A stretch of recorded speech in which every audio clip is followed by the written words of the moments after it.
Super, have you ran into Twisted Pebble yet? I haven't. Start with the extra 100 tapes, nah. Ghostly Shake, Sneak Cuffs. Reduces your ability cooldown by 5 seconds. I already got 2 items that help me with my extraction speed. I could get Roger. I need to get about 7 characters for this one. Keegan, I could just get her here soon.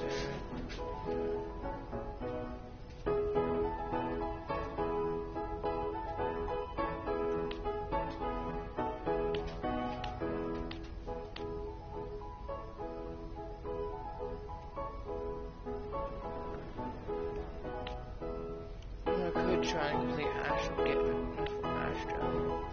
But I'm continuing Straw on Sprout's quest. So I already got 18 research on him. I need to complete 4 quests on Cosmo.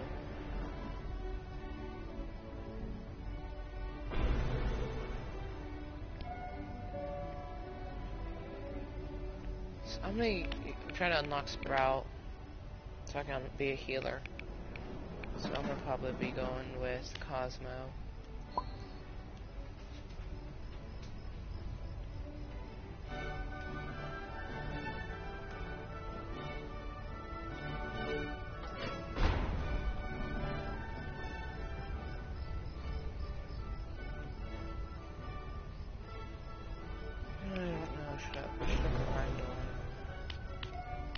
I could finish off Toodles, or continue with doing this character. What are you getting on, Super? Do you want to play 99 Nights in the Forest? Try that out.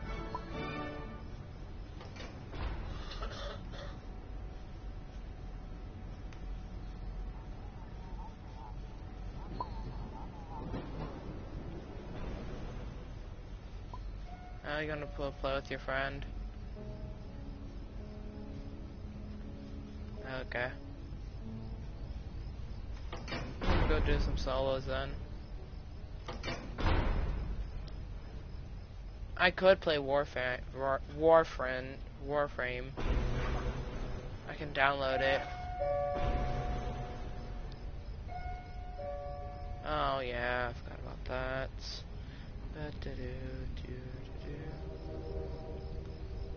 I swear. Come on, this person won't. I'm not playing with anyone random. Bro, I'm trying to play solo and this person's following me. I'm a solo player, I'm not playing with randoms. This random Poppy keeps on trying to join my runs. Yeah. When you know how I am, I like to solo run this most of the time. Except if the other dude's on. But I do better by myself half the time. I'm going for Dandy, probably.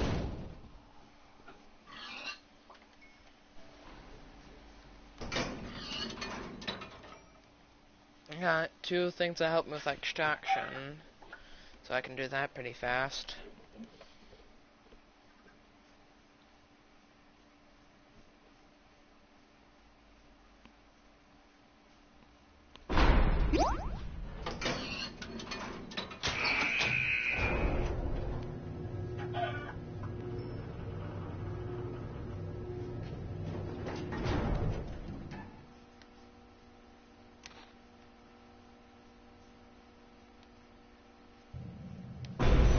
Okay,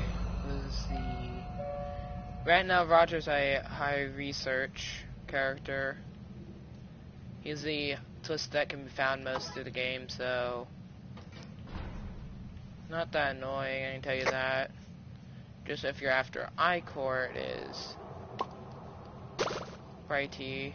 So the red lamp, I think, and the ghost. Nope. I wish it was just razzle and dazzle stuff, but whatever. crouching as well. 3 valves are found. Just get them done. Alright, you come on. Just come from that direction. Okay, I can get this probably done.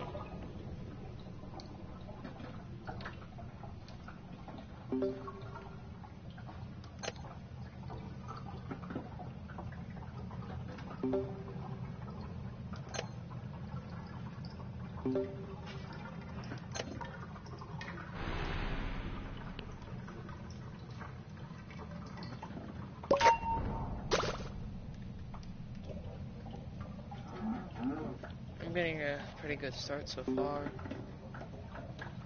Let's just get these done, probably. Knew she was possessing that one. That's good.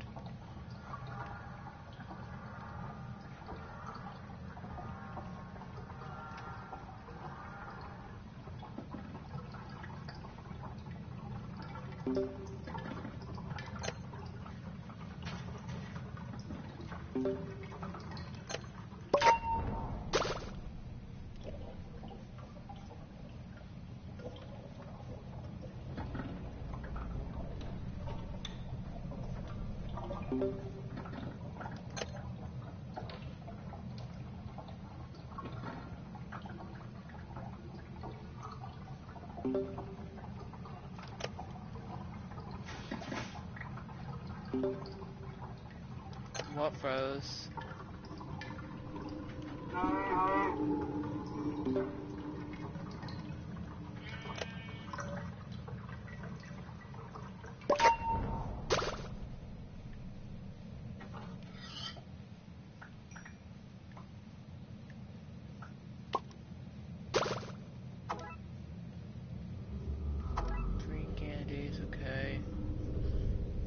Final machine, that's all I need right now.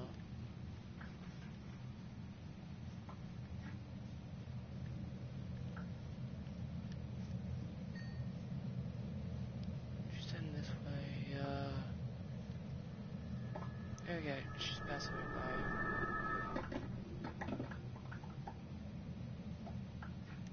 And then I can just head to the elevator after this. Come on.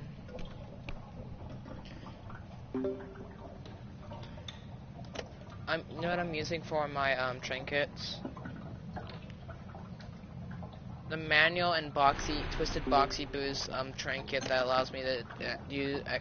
Both my items allow me to have faster extraction speed and better critical chance speed. That boosts it. So I'm taking that for advantage, and I'm using a speedy character, so I can sprint around much easier.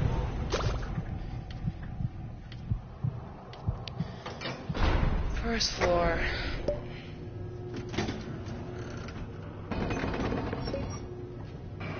If I could, I would play some music, but since copyright is a cost, I'd rather not.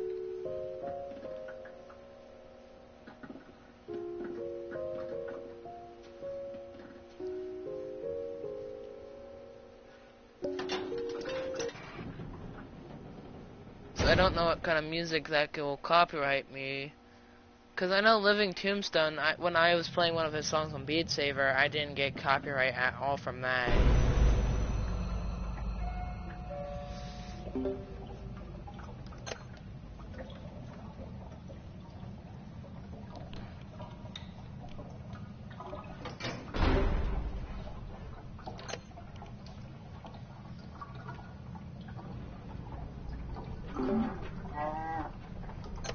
I could put listening to Living Tombstone music and put out all the song titles in the description of the video, but I think YouTube wouldn't even do that. I would have to ask. No, research. In fact, I can't grab vials this round as much as I wanted, because there's a fake. There's a phony vial on the ground. Cause Roger. You know the one issue? Since he's like he has a high twisted amount right now in the lot. That says that Roger's gonna be the highest one right now. So it's gonna get on my nerves trying to deal with him.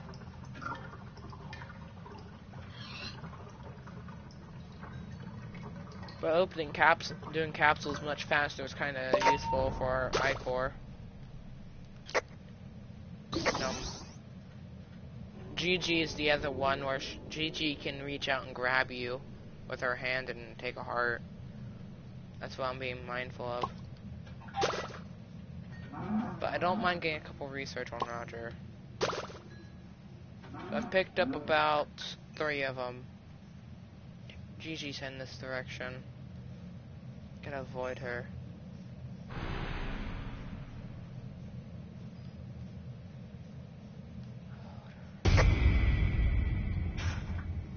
She loses her attention. Issue with Gigi, she's slow, but her range attack isn't. Same with Hugs, or Goob.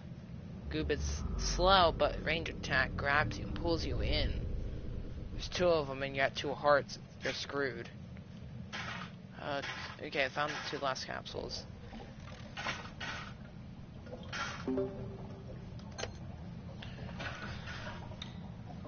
What kind of... I can go... I might have some... Star Wars gives me copyright. I know that. Disney does not like you using their Star Wars music.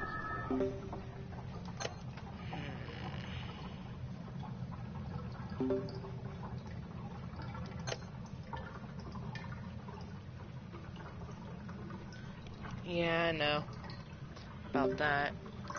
I'm thinking of doing Living Tombstone because I don't get copyright from him. I think I should be fine doing that. So I'm gonna activate his music.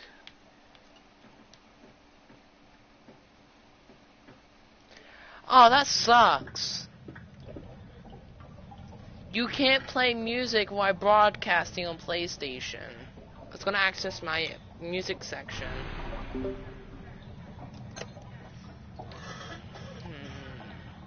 I'd have to go to complete Spotify and not be in a game right now. That sucks.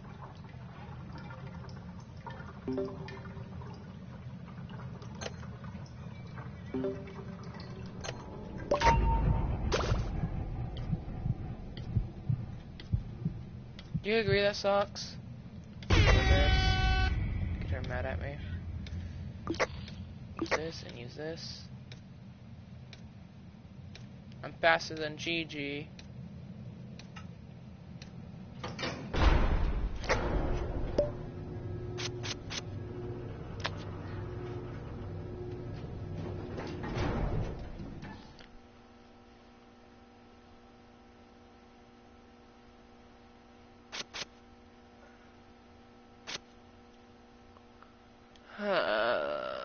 Sucks.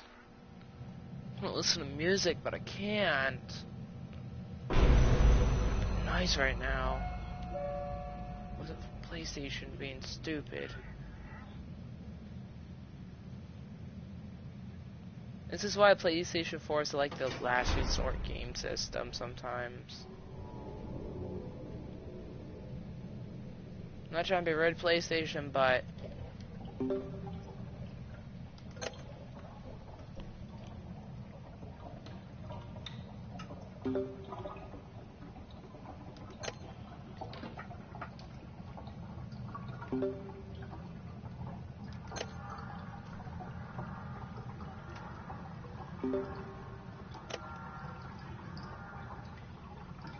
so what do you think I'm doing in the meantime while you're off stream, Super? Well, that sounds good, but till I finish my game, I'm not going to be doing anything. 1, 2 capsules in this room. I got a lot of twisted so far research done on them.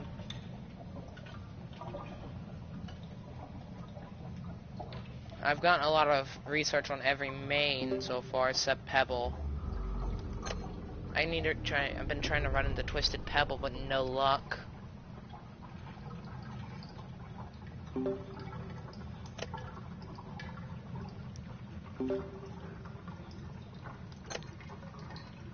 I have a lot of. I'm so far getting a lot of research done on Dandy. That's who I've been focused on. Trying to get him done and get his charm, his trinket. I'm not playing my other games. About half and I'll shock it.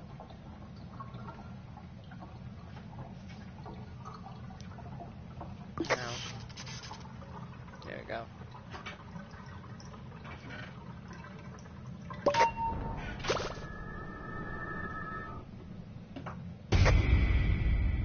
No. I decline. Decline. I do decline, Poppy. Go away. I don't feel like dealing with you. You can kick me off of the reality stream if you want to.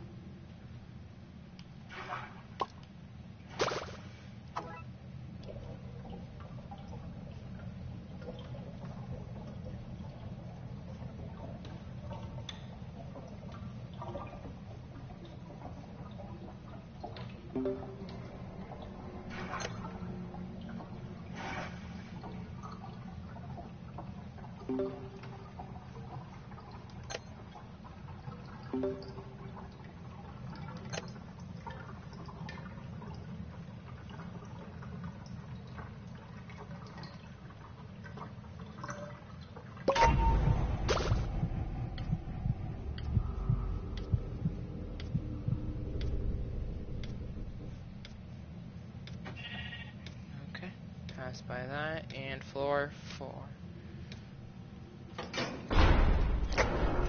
Okay. I'm gonna hop out of your stream, probably. Adios, Mios.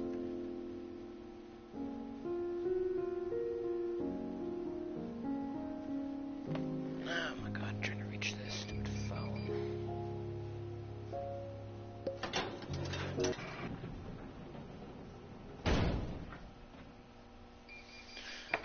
Oh, reality. Typical app sometimes.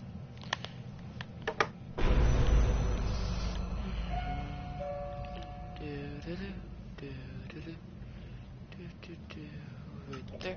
2 capsules in the hall I can get done. I'll probably go, go find a hiding spot for a bit. And send a notification to Dumber to see if he's first. I'll probably go check if he's on, so stop real quick.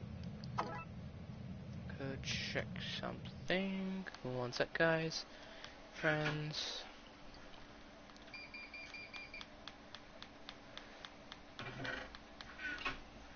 And of course it's Shrimp, that's during my AFK time.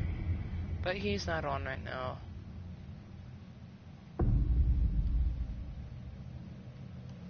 Bye-bye. Thank you, come again.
If you kick my guests out one more time, this time next year will be your funeral anniversary.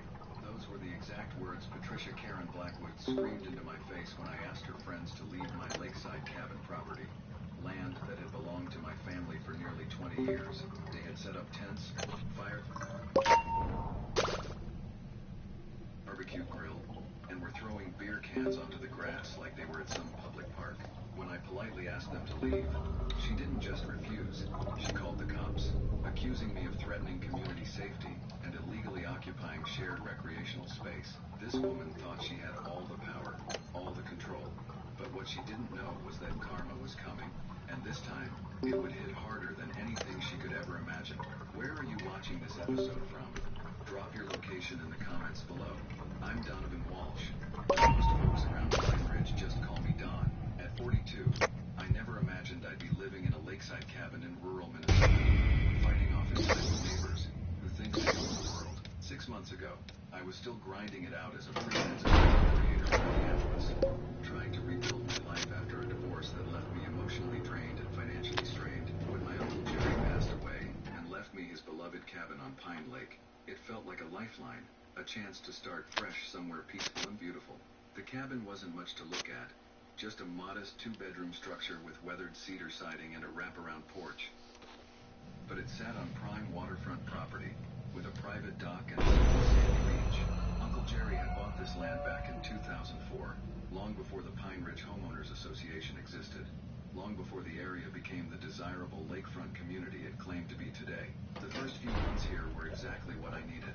I'd wake up to the sound of loons calling across the water, spend my mornings writing content for various clients, and my afternoons kayaking or just sitting on the dock with a beer, watching the sunset paint the sky in shades of orange and pink. The neighbors seemed friendly enough, mostly retirees and weekend warriors who kept to themselves.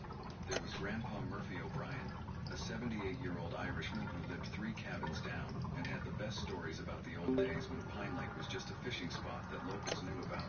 The Morrison family had young kids who loved to swim, and the elderly Chen couple grew the most beautiful vegetables in their lakeside garden. It was the kind of community where people waved when they drove by and helped each other out during storms. But then Patricia Blackwood entered my life like a hurricane disguised as a perfectly coiffed middle-aged woman. At 48, she carried herself with the authority of someone who believed the world owed her not just respect, but complete deference to her every whim. She had moved to Pine Ridge 3 years ago after what she called a very successful real estate career in Minneapolis, though the locals whispered it was more like a spectacular business failure that left her looking for somewhere to rebuild her empire. Patricia, who insisted everyone call her Mrs.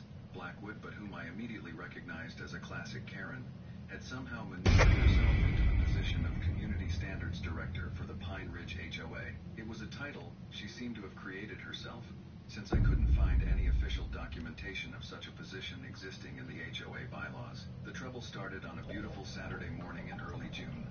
I was watering the wildflower garden Uncle Jerry had planted when I heard the unmistakable sound of party music blasting from the direction of my waterfront. When I walked around to investigate, the scene before me made my jaw drop. 8 or 10 people had completely taken over my private beach area, setting up camping tents, a massive barbecue grill, coolers full of beer, and even a volleyball net strung between 2 of my trees. They were acting like they owned the place, laughing loudly, playing music, and generally treating my property like their personal resort. One guy was grilling burgers on what looked like a commercial-grade barbecue setup, complete with a gas tank and everything. I walked down to the water's edge, trying to keep my voice calm and friendly. Hey folks, I think there might be some confusion here. This is private property. You're welcome to use the public beach area about a quarter mile down the shoreline. The response I got was not what I expected. Instead of apologetic embarrassment, I was met with laughter and dismissive waves. Dude, relax, said a guy in his 30s wearing a Lake Life tank top. We got permission from the HOA. This is community waterfront access now. Before I could respond, a woman in expensive sunglasses and a designer swim cover-up marched over with the confidence of someone who had never been told no in her entire life. I'm Patricia Blackwood, Community Standards Director for Pine Ridge HOA, she announced, as if her title should immediately end all discussion. And I need to inform you that you are currently interfering with legitimate community recreation activities. She pulled out a folder that seemed to appear from nowhere, containing what looked like official documents with letterheads and stamps.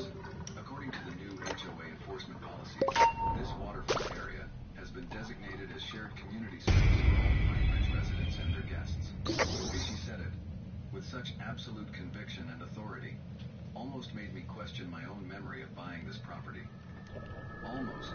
I tried to explain that my land had been in my family since before the HOA existed, that we had a clear title and property surveys showing our boundaries, but Patricia just smiled, the kind of smile that doesn't reach the eyes, and said, "I understand your confusion, Mr. Walsh, but property ownership has evolved since your uncle's time. Community standards and shared resources take precedence over individual claims, especially when those claims conflict with the greater good of our neighborhood." The people around the barbecue were nodding along like she was reciting gospel truth, and I could feel the situation escalating beyond my control. What bothered me most wasn't just the brazen trespassing. It was the calculated nature of it all. This wasn't some mistake or misunderstanding. Patricia had organized this whole thing, brought these people here, set up this elaborate beach party, all while having official-looking documents ready to justify it. As I looked more closely at the papers she was waving around, something felt very wrong about the whole situation. The documents looked official enough, complete with Pine Ridge HOA letterheads and what appeared to be legal language.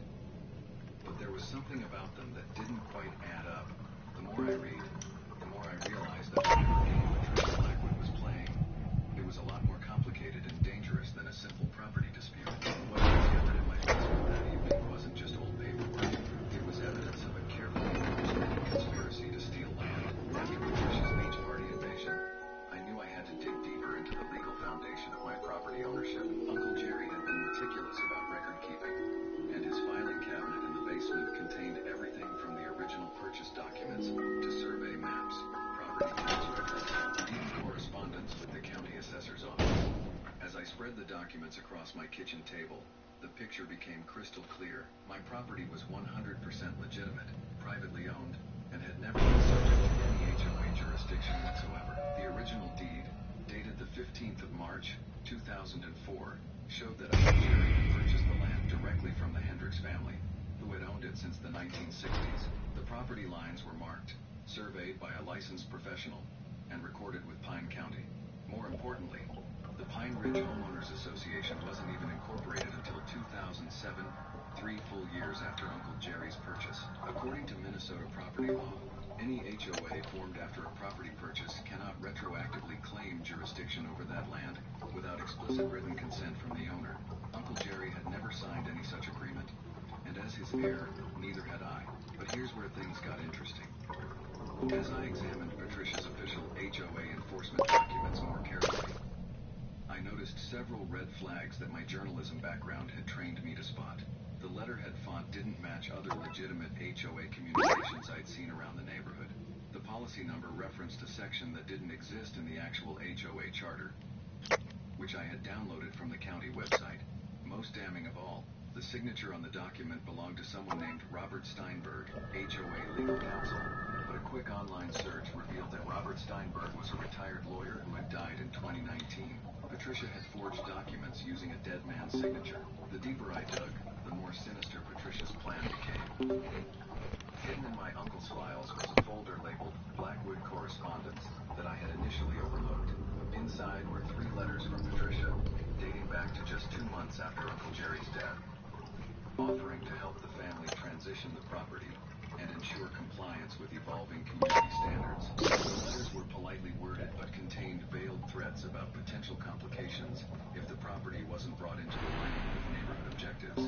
The final letter, sent just weeks before I moved in, included a generous offer to purchase the cabin and land for $180,000, which was easily $100,000 below market value. What made my blood run cold was a market analysis report I found attached to Patricia's final letter. She had done her homework, researching comparable lakefront properties, seasonal rental rates, and development potential.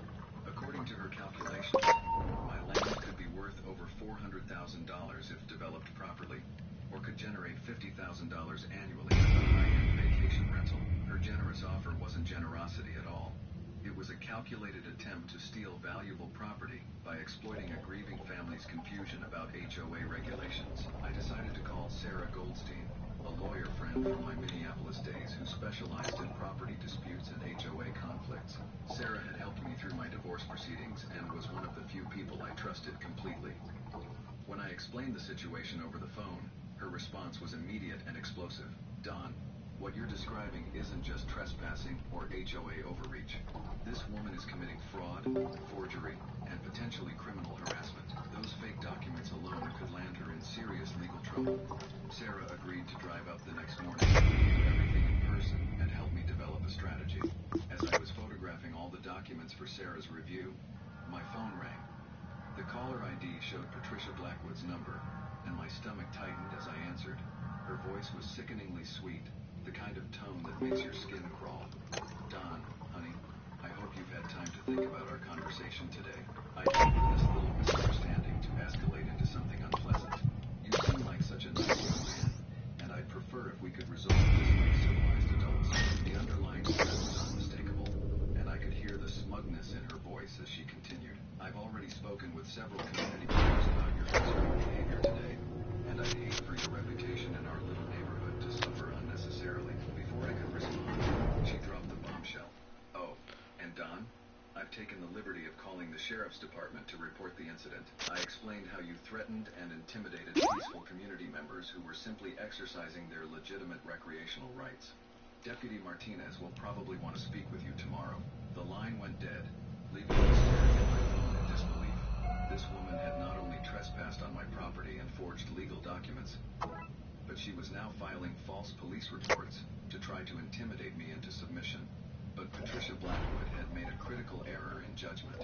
She assumed I was just another isolated property owner who would cave under pressure, someone who didn't understand the law or have the resources to fight back.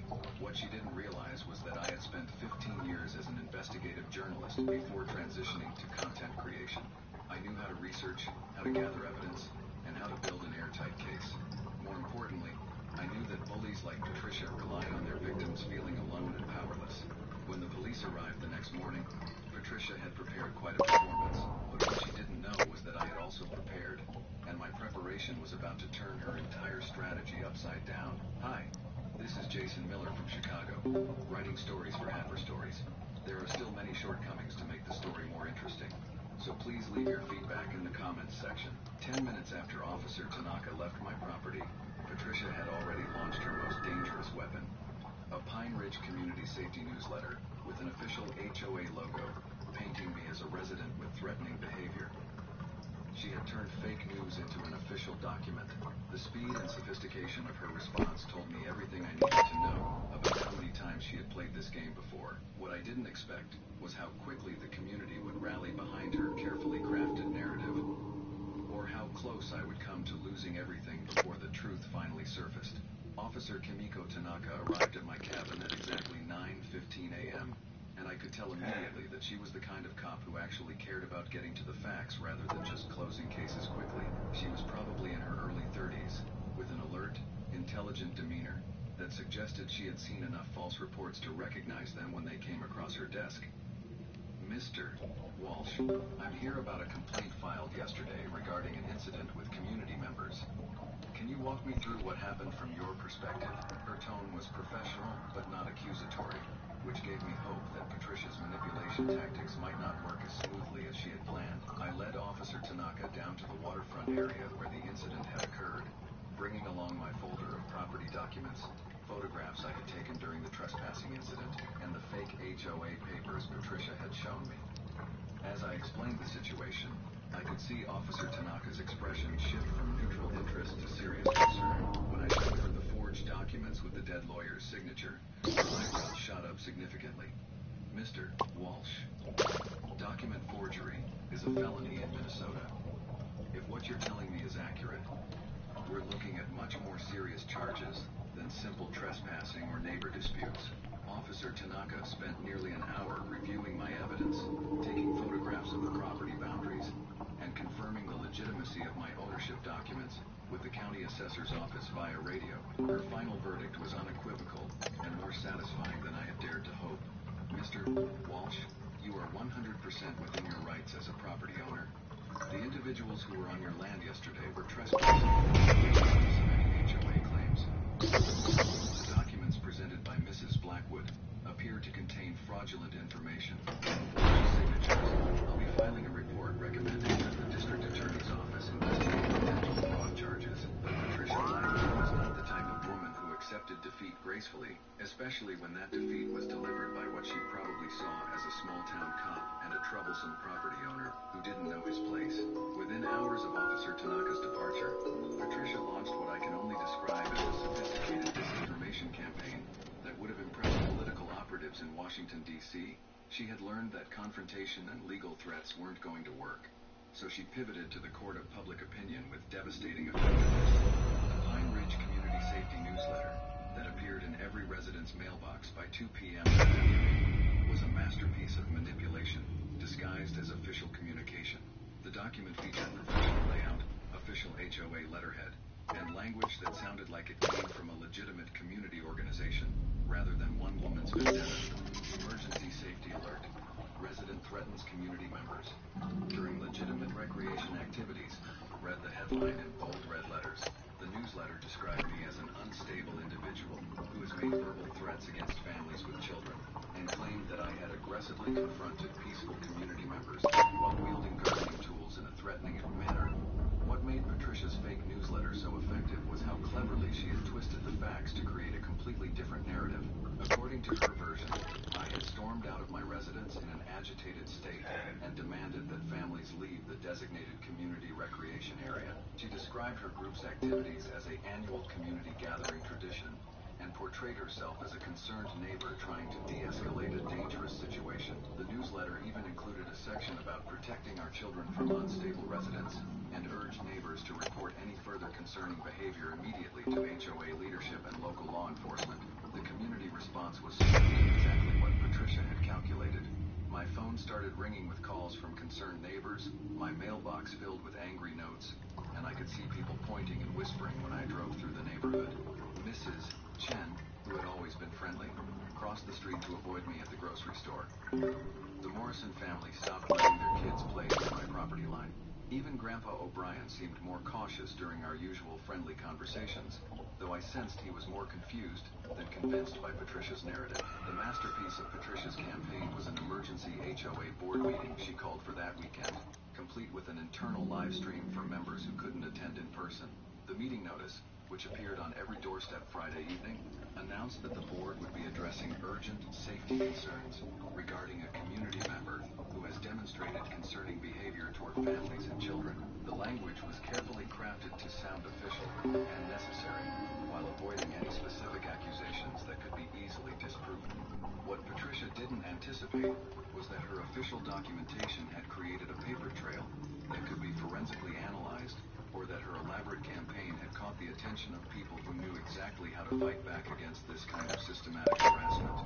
She also didn't know that I had been quietly gathering intelligence about her methods and building my own coalition of people who had been damaged by her tactics. As I prepared for what would undoubtedly be a hostile confrontation at the HOA meeting, I knew that Patricia Blackwood was about to learn that some people fight back when cornered. But first, I had to survive what felt like being under siege in my neighborhood. The next morning, I woke up to discover that someone had done something to my cabin that crossed every line of decency and legality. They didn't just cut my power and water, they dumped 3 bags of rotting fish guts right in front of my door, along with a note that read, "Move or face consequences." But Patricia had chosen the wrong target for her escalation campaign. What she didn't know was that my paranoia about further attacks had led me to install hidden security cameras around my property 3 days earlier. And those cameras had captured something that would change everything. Not only had I recorded the perpetrators in the act, but I had also discovered evidence that Patricia Blackwood's reign of terror extended far beyond my property lines. I woke up Sunday morning to the acrid smell of dead fish, and the realization that my coffee maker wasn't working. A quick check revealed that someone had not only thrown bags of decomposing fish waste against my front door, but they had also cut the main electrical line coming into my cabin, and somehow managed to shut off my water supply at the street connection. The vandalism was thorough and clearly designed to make my life unbearable, while appearing to be the work of random troublemakers rather than an organized harassment campaign. The note tucked under the fish bags was written in block letters on generic notebook paper, obviously designed to avoid handwriting identification. But whoever had planned this attack had underestimated both my investigative background and my growing suspicion that Patricia's campaign was about to escalate dramatically. The security cameras I had quietly installed after Officer Tanaka's visit activated equipped night vision, positioned to capture anyone approaching my property from any direction. Reviewing the footage from documentary unfold in real time. At 2:47 a.m., three figures approached my cabin from the wooded area behind my property.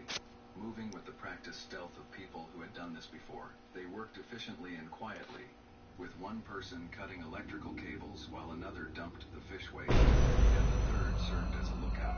But here's where Patricia's plan began to unravel in ways she never could have anticipated. The person cutting my electrical cables was visible in the infrared footage, and my blood ran cold when I recognized the face. It was Madison Blackwood, Patricia's 22-year-old daughter, who was supposed to be away at college.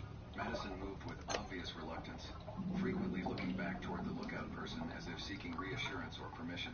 Her body language screamed discomfort and coercion, suggesting that she was being forced to participate in her mother's criminal activities rather than acting out of her malicious intent. More disturbing was watching the dynamic between Madison and the lookout person, who I eventually realized was Patricia herself. Directing the operation from the shadows like some kind of suburban crime boss, the footage showed Patricia gesturing impatiently whenever Madison hesitated, and at one point appeared to be hissing instructions that made Madison flinch visibly. This wasn't just vandalism or harassment. It was a mother forcing her daughter to commit felonies as part of her vendetta against a neighbor. But the biggest revelation came when I decided to research whether other Pine Ridge residents had experienced similar mysterious problems with their utilities and property. A few discreet conversations with neighbors revealed a pattern that made my stomach turn with anger and disgust. The elderly Chen couple had experienced repeated power outages and water problems over the past 6 months, coinciding with their refusal to support Patricia's proposed community beautification assessments. The Morrison family had found dead animals in their yard and had their garden destroyed multiple times after they questioned Patricia's authority during HOA meetings. Most heartbreaking was the story I heard from Grandpa O'Brien during what seemed like a casual conversation over his back fence. The 78-year-old Irishman had been dealing with escalating harassment for over a year, including vandalism, fake complaints to county code enforcement, and constant threats about his property being non-compliant with HOA standards. Okay, there should be another machine. He told me with weary sadness in his voice, "That woman has been trying to drive me out of my home for months. She wants this whole shoreline for her grand development plans, and she's willing to destroy anyone who stands in her way." The scope of Patricia's systematic terrorism was staggering. She had identified at least 4 families whose properties she wanted for her lakefront development scheme, and she was using identical tactics against all of us. Fake legal documents, harassment campaigns, vandalism, and manipulation of community sentiment. The Morrison family was considering selling and moving away. The Chen couple had already contacted a realtor. Grandpa O'Brien was barely hanging on financially and emotionally. Patricia wasn't just a neighborhood bully. She was running a criminal enterprise designed to force property owners into submission through sustained psychological and financial warfare.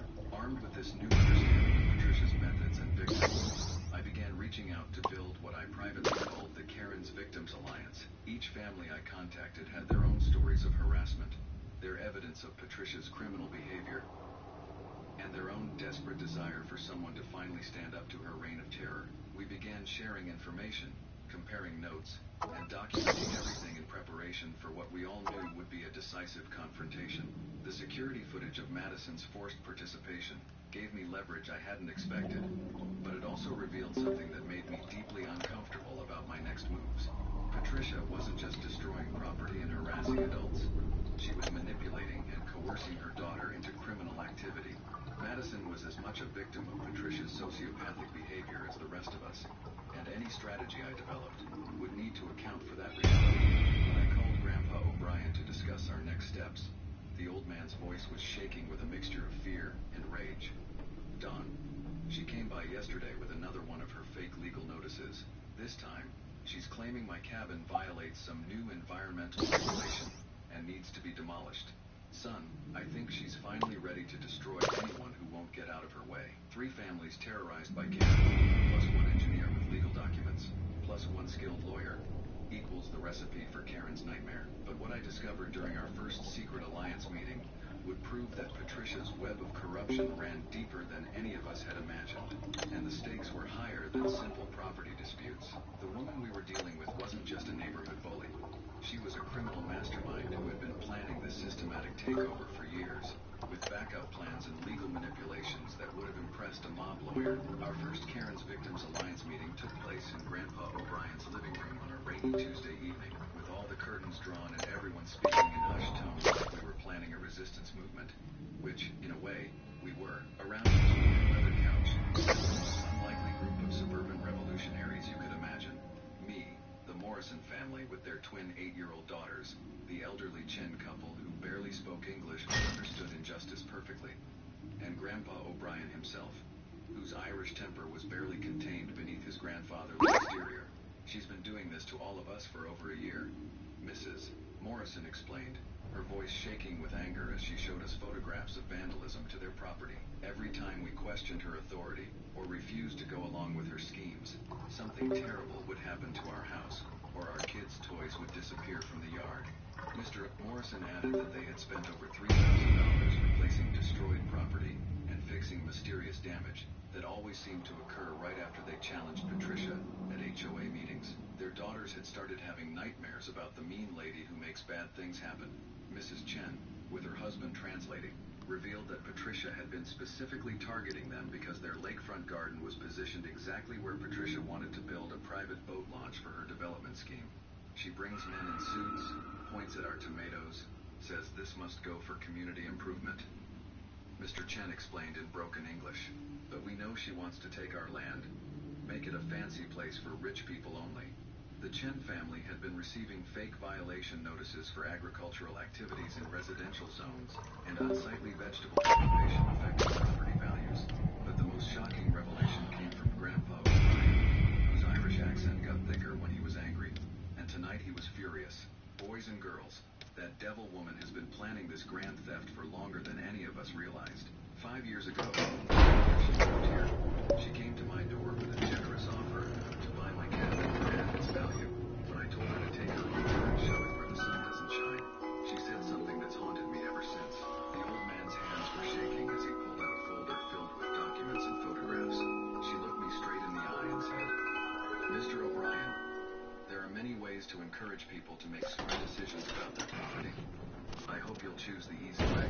As Grandpa O'Brien shared his story, I felt a cold recognition spreading through my chest. The pattern was becoming terrifyingly clear. Patricia hadn't moved to Pine Ridge randomly. She had specifically chosen our community because of its development potential and the vulnerability of its residents.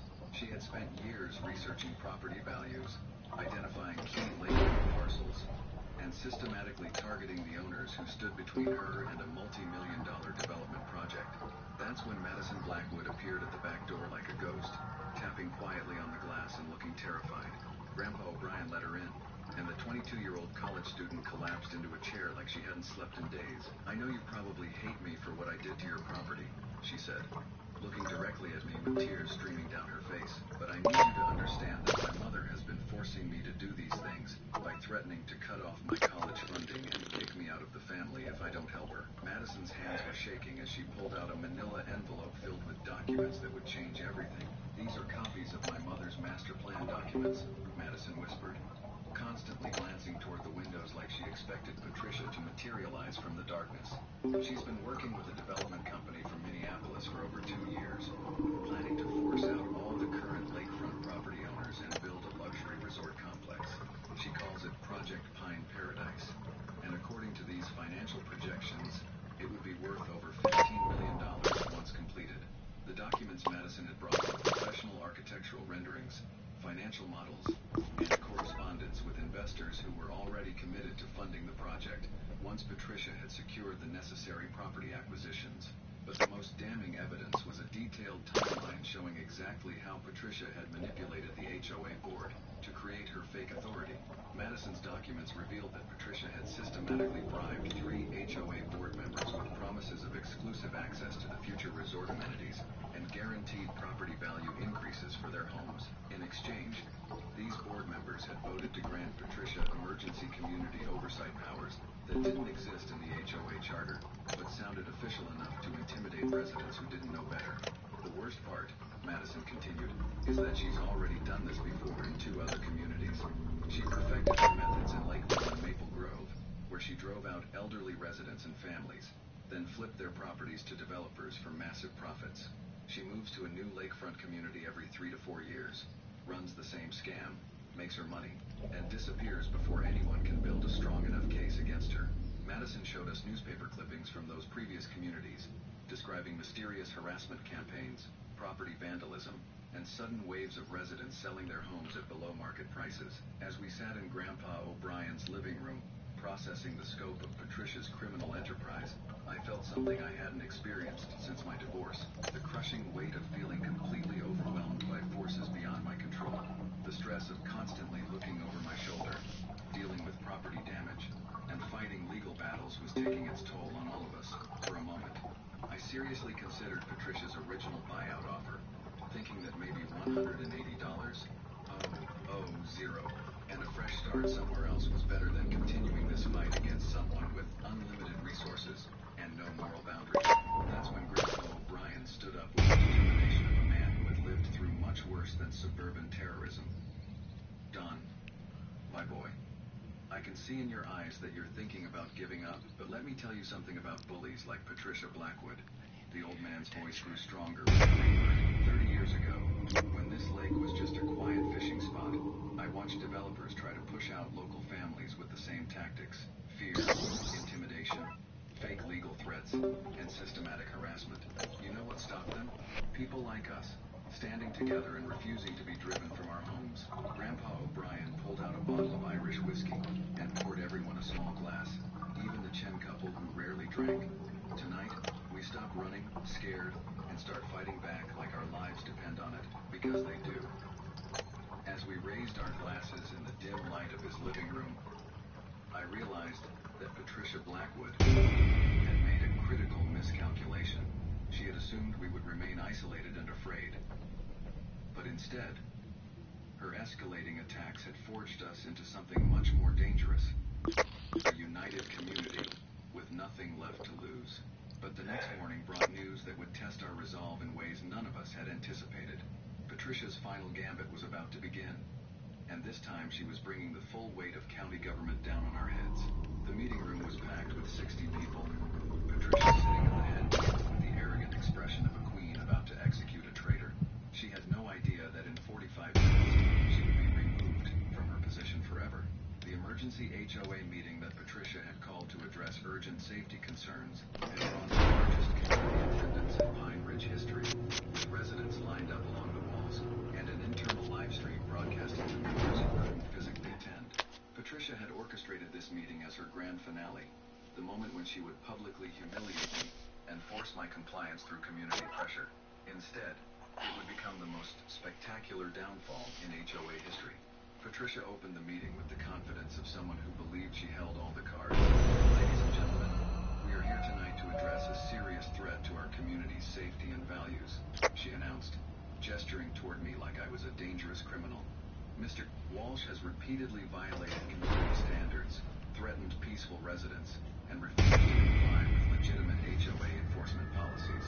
She had prepared a PowerPoint presentation filled with dramatic photos of my property, quotes from her fake safety newsletter, and testimonials from concerned neighbors who were obviously her allies in the community. For 20 minutes, Patricia presented her case with the skill of a seasoned prosecutor, painting me as an unstable outsider who brought chaos and danger to their peaceful lakefront community.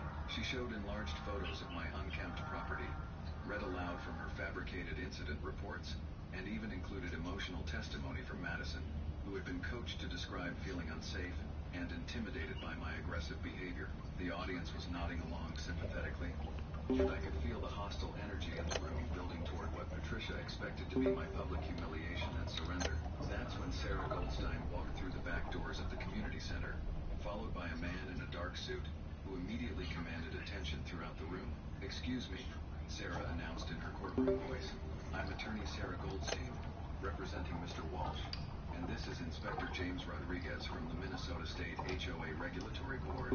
We have some documents that this community needs to see." The sudden energy shift was palpable as residents turned to stare at the official-looking investigator who had appeared like a legal deus ex machina.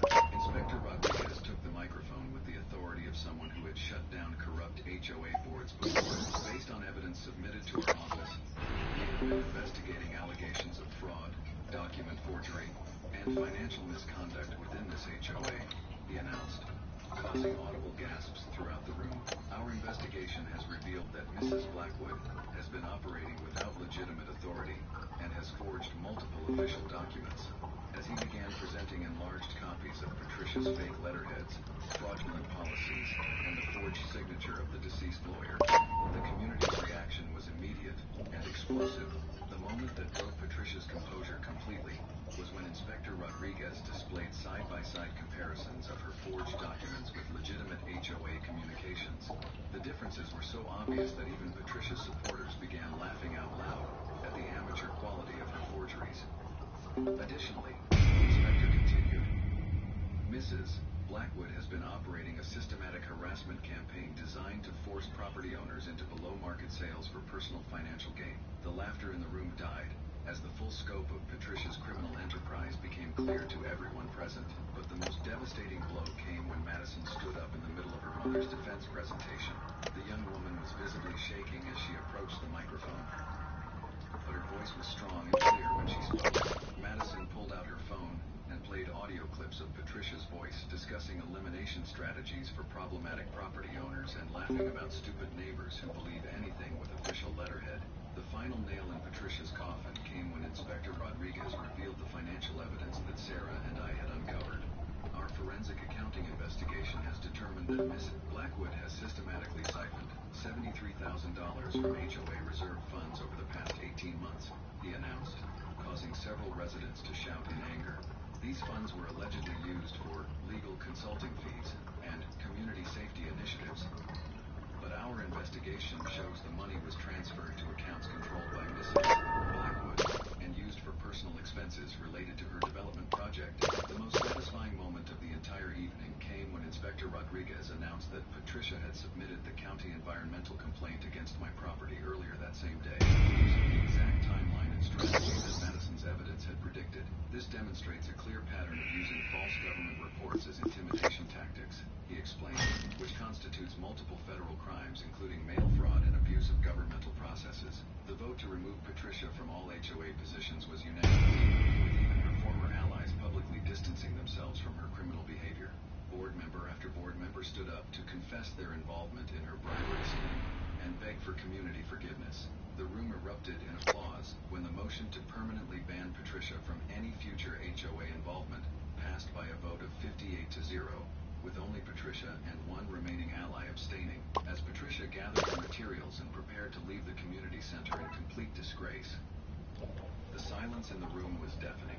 Every eye was on her as she walked toward the exit, her shoulders slumped in defeat and her face flushed with humiliation. Just before she reached the door, Patricia turned back to look at me with eyes full of pure hatred and spoke the words that would haunt me for weeks. You haven't seen the last of me, Walsh. This isn't over. Then she disappeared into the night, leaving behind a community that was finally free from her reign of terror.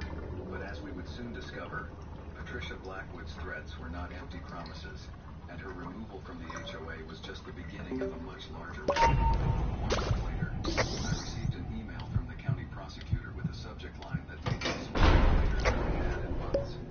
Read, Patricia Blackwood criminal charges. Karma had finally arrived, and this time it brought federal handcuffs. What started as a simple property dispute had snowballed into one of the largest HOA fraud investigations in Minnesota history, and Patricia Blackwood was about to learn that her years of terrorizing communities had finally caught up with her in the most spectacular way possible. The timeline clarification that had been missing from our HOA meeting became crystal clear when I learned that Madison had submitted a formal complaint to the county prosecutor's office immediately after the confrontation. Her decision to turn against her mother hadn't been a spontaneous emotional outburst. It had been a carefully planned legal strategy developed with Sarah Goldstein's guidance. Madison had been secretly recording her mother's criminal activities for months, gathering evidence not just for our property dispute, but for a comprehensive federal case that would ensure Patricia could never run her development scam again. The scope of the federal investigation that followed was staggering. FBI financial crimes investigators discovered that Patricia's Project Pine Paradise scheme was just the latest iteration of a criminal enterprise she had been operating for over a decade. The identical tactics she had used against us in Pine Ridge had been deployed in at least 3 other lakefront communities across Minnesota and Wisconsin. In each location, Patricia had systematically terrorized elderly residents and young families into selling their properties at below-market prices, then flipped those properties to development companies for massive profits. The most satisfying revelation came when FBI investigators uncovered Patricia's connection to the previous communities she had victimized. In Lakeville, she had forced out an entire block of senior citizens by filing fake environmental complaints and orchestrating vandalism campaigns that made their lives unbearable. In Maple Grove, she had targeted young families with children, using the same safety concerns and forged HOA documents that we had experienced. The pattern was so consistent that federal prosecutors were able to charge her under RICO statutes, typically reserved for organized crime families. But the piece of evidence that sealed Patricia's fate came from an unexpected source: Grandpa O'Brien's meticulous record-keeping. The 78-year-old Irishman had been documenting Patricia's harassment campaign against him for over 5 years, including her original attempted forced buyout, the escalating vandalism, and the fake legal threats. His testimony provided the crucial timeline evidence that proved Patricia's criminal intent and premeditation. That woman picked the wrong old codger to mess with. Grandpa O'Brien told the FBI investigators with obvious satisfaction, "I've been keeping records longer than she's been alive." The federal charges against Patricia read like a criminal law textbook: mail fraud, wire fraud, racketeering, criminal harassment, document forgery, bribery of public officials, and conspiracy to commit real estate fraud. Each charge carried a potential prison sentence that would ensure Patricia spent the next 15 to 20 years contemplating her crimes from behind federal bars. The financial penalties were equally devastating, with asset forfeiture proceedings targeting not just her Pine Ridge property but also the profits from her previous development schemes in other communities. Madison's role in bringing down her mother's criminal enterprise earned her not just legal immunity but also the respect and gratitude of our entire community. In a special election held just weeks after Patricia's arrest, Madison was overwhelmingly chosen as the representative to the HOA board, where her first official act was to establish the single-term limit policy, ensuring that no one could serve more than one consecutive term in any leadership position. We learned the hard way what happens when someone accumulates too much unchecked power, Madison told the community during her acceptance speech. This policy ensures that Patricia Blackwood's kind of abuse can never happen again in Pine Ridge. The financial settlement that followed exceeded my wildest dreams. Patricia was ordered to pay $45,000 in damages to cover my legal fees, property repairs, and compensation for emotional distress. The HOA board, desperate to distance itself from Patricia's criminal activities Go back to your and avoid canister. her legal liability, also voted to reimburse all of her victims for property damage and harassment-related expenses. Most importantly, my cabin was officially designated as a community heritage site, providing permanent legal protection against any future development schemes or HOA interference. The transformation of our community culture was perhaps the most satisfying outcome of our victory against Patricia's reign of terror. Madison worked with community leaders to replace the toxic HOA structure with the Pine Ridge Harmony Charter, a democratic system focused on genuine community cooperation rather than authoritarian control. The new charter explicitly prohibited the kind of fake enforcement policies and manufactured authority that Patricia had used to terrorize residents for years. The story of our fight against Patricia Blackwood gained national attention when I was interviewed for a podcast called Small Town Justice that specialized in stories about communities fighting back against corruption and abuse of power. The episode, titled How One Neighborhood Took Down a Criminal HOA Queen, went viral within days of its release and became a template for other communities dealing with similar HOA abuse situations. I received hundreds of emails from people across the country sharing their own Patricia Blackwood stories and asking for advice on how to fight back against corrupt HOA leadership. But perhaps the most meaningful outcome was the relationships forged through our shared struggle. The Karen's Victims Alliance evolved into a genuine community support network with regular barbecues on my restored lakefront property and a sense of solidarity that Patricia's harassment campaign had inadvertently created. Grandpa O'Brien became something of a local legend, regaling visitors with stories of how a bunch of neighbors took down a criminal mastermind with nothing but the truth and a few Irish curses. The final chapter of Patricia's story was written when she was sentenced to 12 years in federal prison, with no possibility of parole for the first 8 years. As she was led away in handcuffs, Patricia maintained her innocence and blamed her downfall on jealous neighbors who couldn't appreciate visionary leadership. Even in defeat, she remained the same narcissistic sociopath who had terrorized our community for so long. But our story wasn't quite finished. Just last week, I received a phone call from a teacher in Ohio who had heard our podcast episode. "I listened to your story about defeating an HOA Karen," she said. Her voice filled with desperation and hope. "I'm being terrorized by a school board Karen who's using the same tactics against teachers and parents. Can you help us fight back?" And that, as they say, is a story for another day. Every neighborhood has its Patricia Blackwood, someone who uses fake authority to terrorize innocent families. If you're facing HOA abuse, workplace bullying, or any situation where someone's trying to intimidate you into submission, remember Dawn's story. Documentation, community alliance, and legal action can defeat even the most sophisticated bullies. You're not alone in these fights, and there's always a way to stand up for what's right. If this story resonated with your own experiences, hit like and subscribe to Happer Stories for more justice-served tales that show ordinary people winning extraordinary battles. Thanks for watching. If you love crime, a good how to legal report, you get a job. Happer Story is here to turn the homeowner.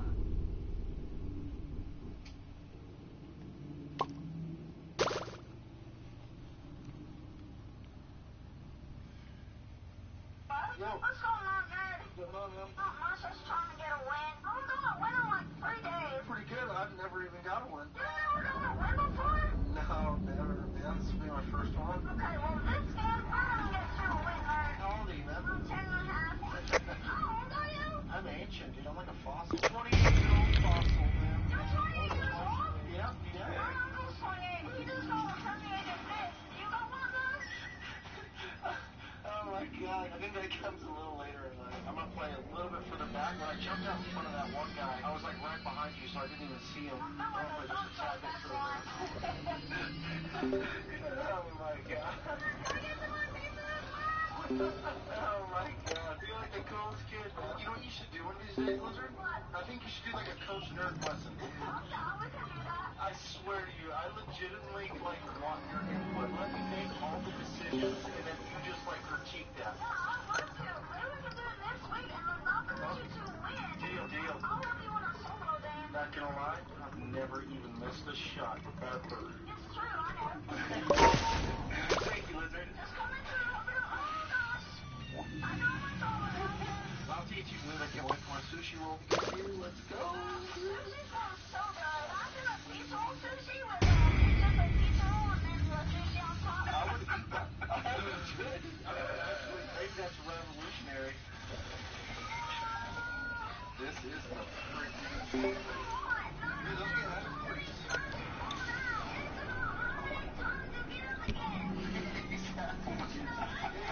Nothing. Just move along. I'm just doing canisters.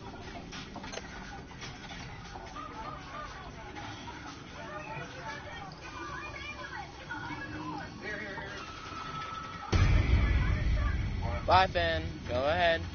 Let's go. Oh my god, man. Give me a high five. You see that? I can. Okay.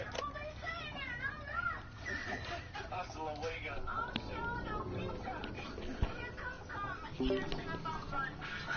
Oh my, I need to get my freaking water. Let's go, baby. I swear to God, legitimately, since I've been playing with you, I feel like I've gotten like a lot better. You know how cool that would be? Let's go, dude. 1 million dineros. This is gonna officially be the last time I drink. I had a Red Bull and G Fuel, and this is not like. I wish I could describe you like how my body feels right now. One's down, one's down. Let's go. Let's go. Okay. Oh my god. Oh, it's starting to get freaking sweaty. Dude, my heart's slowing down a little bit, so I feel a little bit more comfortable. I'm okay right now, but dude, that was kind of scary for me. I was like, I could feel my heart beating way too quick. Oh, behind us. Oh, I saw my foot. No!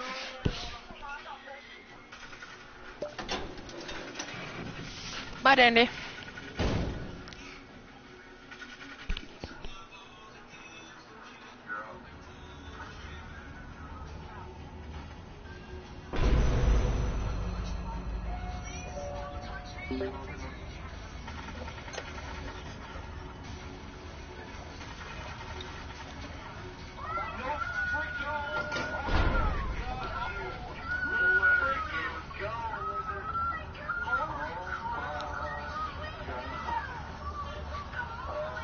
SEAL team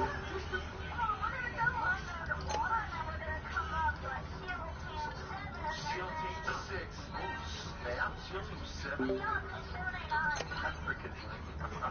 That freaking thing. Let's go, baby, let's go! What the flipper, dude?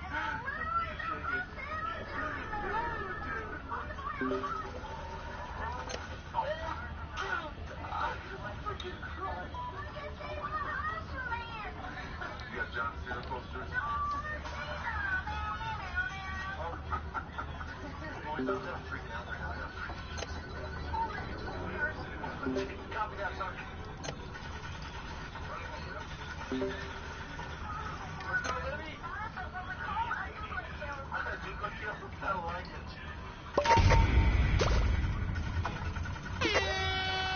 Let's go, baby. He's what? Let's go.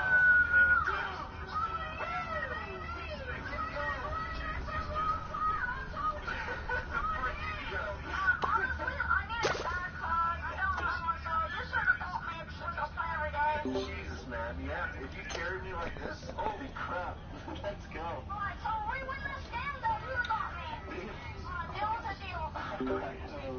I need G Fuel pizza rolls immediately.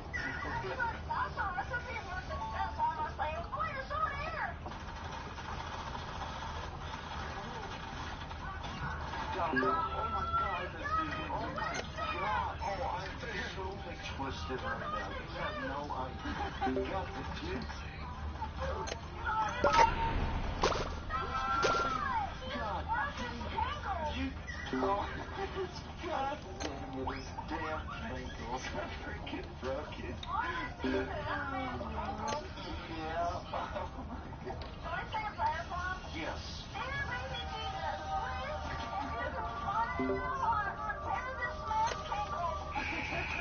Yeah, I feel like I'm legitimately, like, my movement's just getting better. Let's go, man. The power of learning. Let's freaking go, dude. I gotta finish that one off. So this is what my movement should be, bro. Oh my god. So you don't even stop. You just like go, go, go. Do you really? To be honest, you're like the wisest little teacher I've ever met. There's a gym right here. Here you go, dude. Oh my god. This is what it feels like. Yeah, just a little push. Oh no. So I've got one gym left and I should be good. This back one off my back. It's pretty good. I gotta breathe. Oh my god, I'm gonna freak out.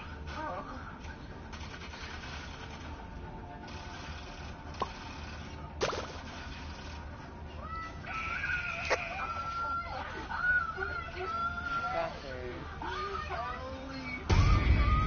Bye. Yep, thank you. Go away. Disappointment. Tissue box. That's correct. Okay. Oh my god, I'm clearing the bed. Carmelo, Cosmo's gonna have to go. Freaking now, what do you want? Holy shit. Oh, I can go to bed happy now. What's up? Why would I be angry at you? I promise.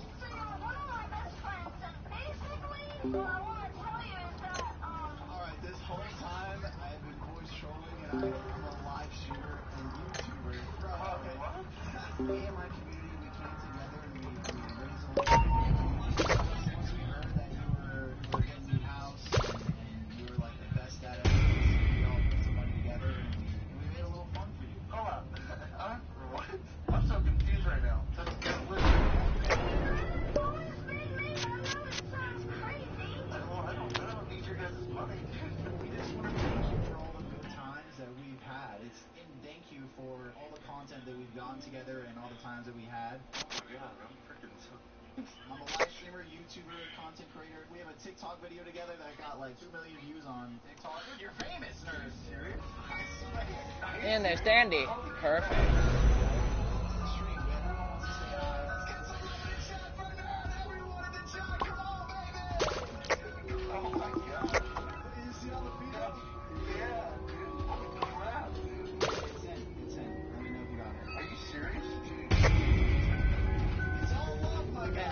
me. Break Danny's ankles, why don't we?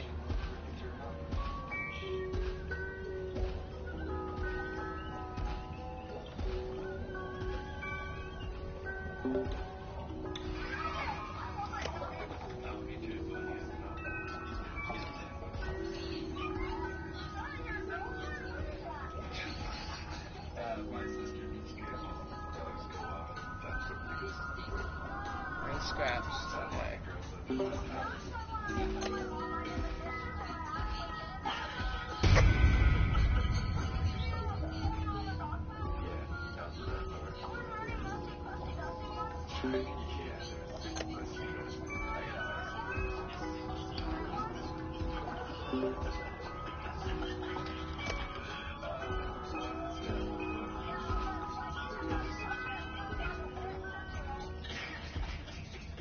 What's going on, guys? Before we get into today's video, I'm going to share a quick and easy way to eat healthy, save money, and get in shape this summer. No,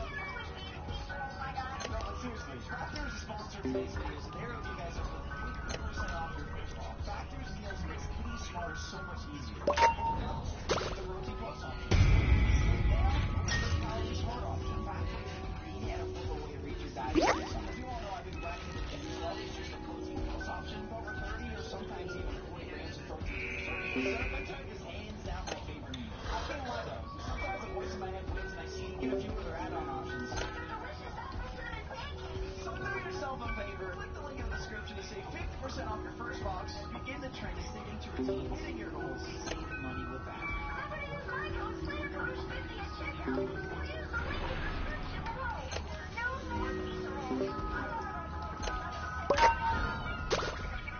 Well, you got about 30 seconds. I know.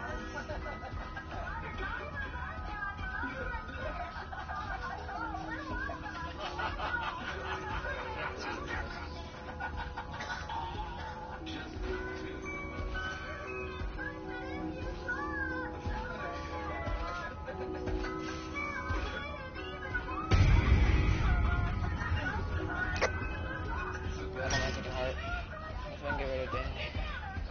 Bye-bye, Dandy. Mad because he lost.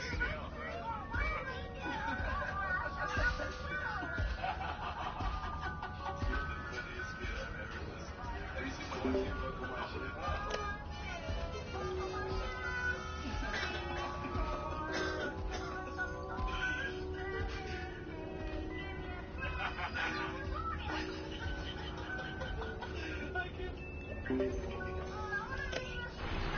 No idea what you were at. We can get them all done. So I'm gonna do this so I can get Danny's attention here and then go and to the other side. I know it worked us to get that distance with everybody.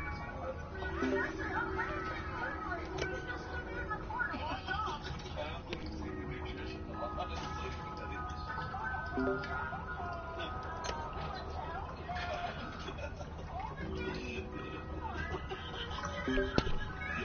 And then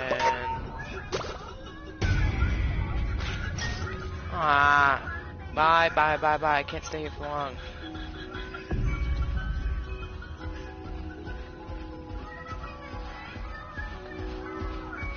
Good.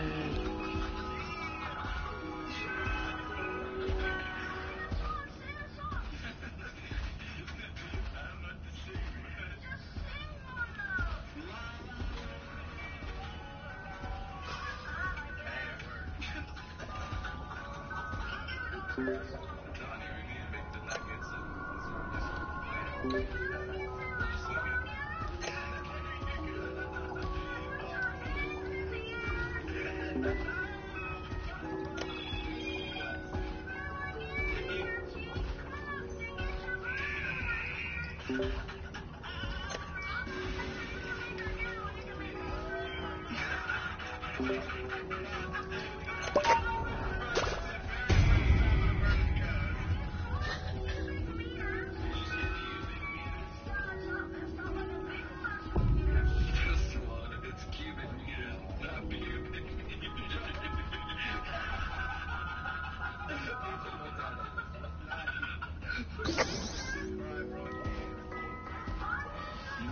never forget the You gotta sniff them out.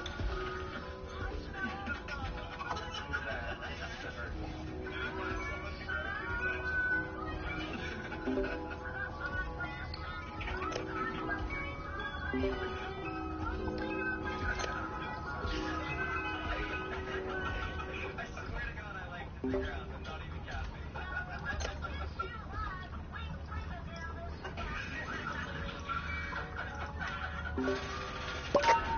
Literally did the exact same thing to that Snipes one. Comes in while they're resting.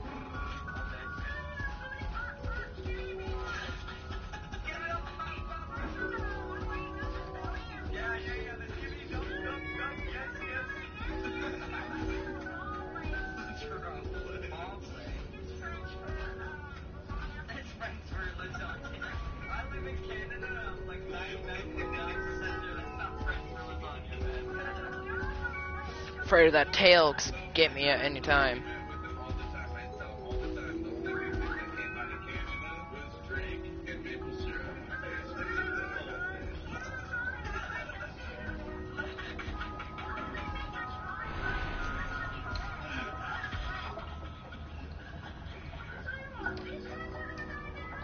Yeah, I think we need to hit the workout on three. 1, 2, 3.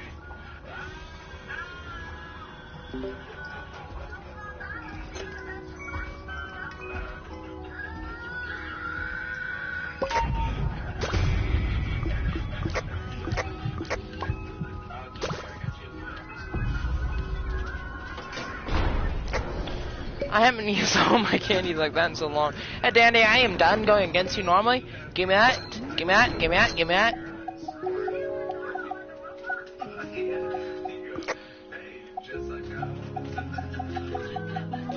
Okay, so beat Dandy. Now we gotta go hunt for medkits now after Dandy. We got robbed by Scrap and Lutho.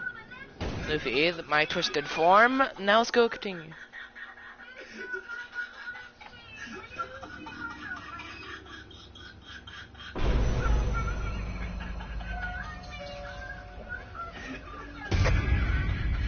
Giga is third, okay.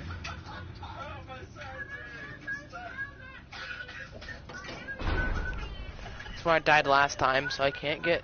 It's not dark rooms either, so I should be fine.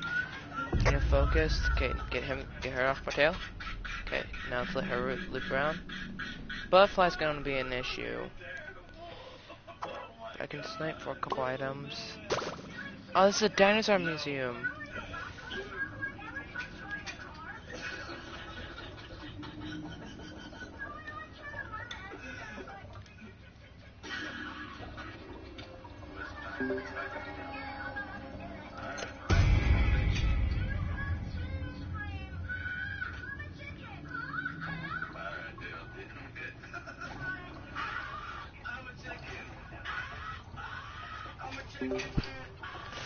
Whatever he's watching, I'm not interested in it. Let him go.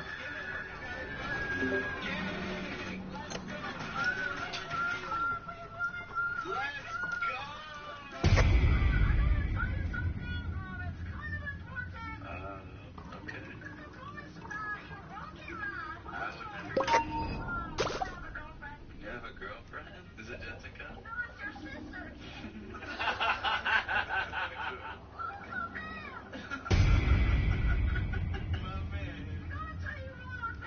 Yeah, what's up, buddy?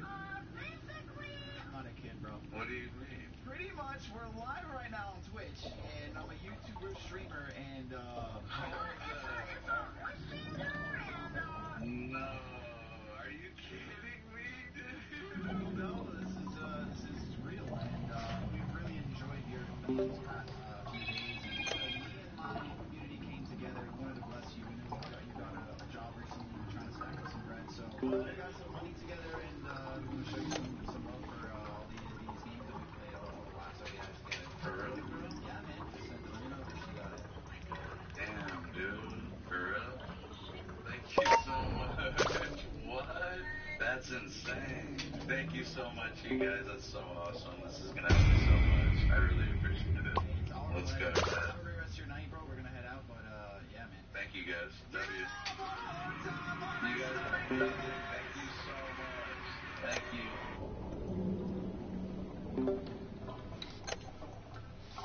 Made the 416 again. Why is your mic so annoying?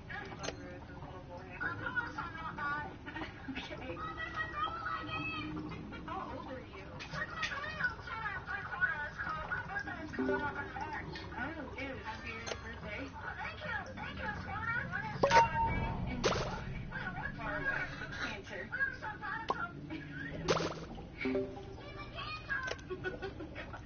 Oh no. You're adorable.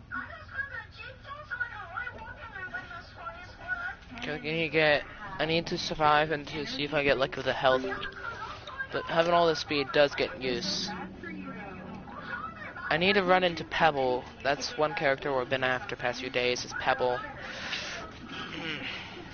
Kind of going insane this round, pushing through all the gens and stuff. Candy and energy drinks and anything sweet.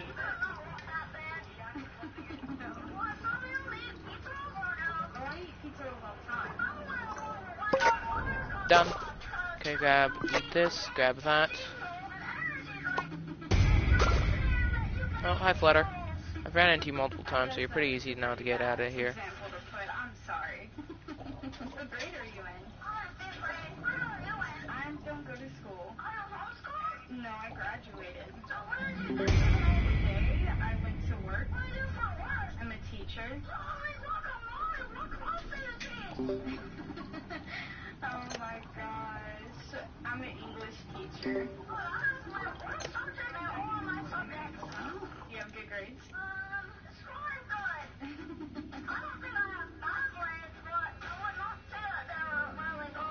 Hey, that's okay. I believe you. Ever thought I'd run into a 10-year-old that plays this game? Alright, I'll just say you're 11. How about that? Do you have a pet lizard or something?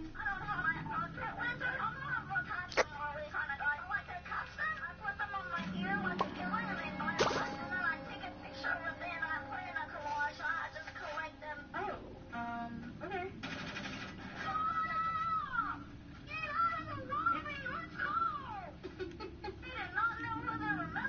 He didn't say lizard lover. Starting to feel like my name now is just a tad bit inappropriate. Pokemon, that's a first. Oh, I don't play Pokemon, so I don't know much about it.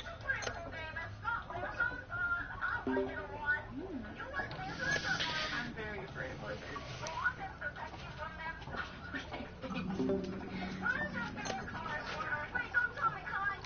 Yeah.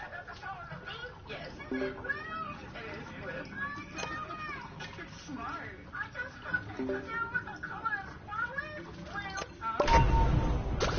Bye-bye.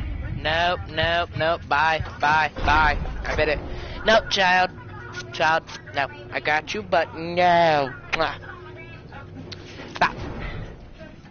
Floor 17, let's go.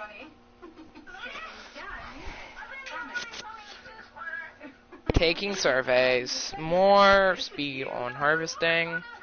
Let's see what kind of floor we get this time. You're so sweet. Your parents V. respectful. Yeah, so circle I can just clear those out. Poppy. But yeah, I gotta be careful now since there will be one main and 2 regulars. My goal is to make it a floor 20, but I'm gonna have to push through this as fast.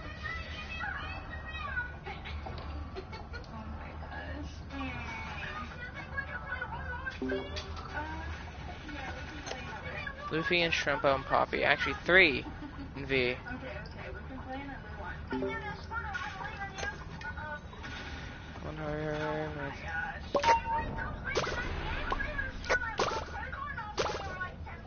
Oh no, don't do that. We can play another one. What time is it there for you? I don't know where you're from, so I can't just guess.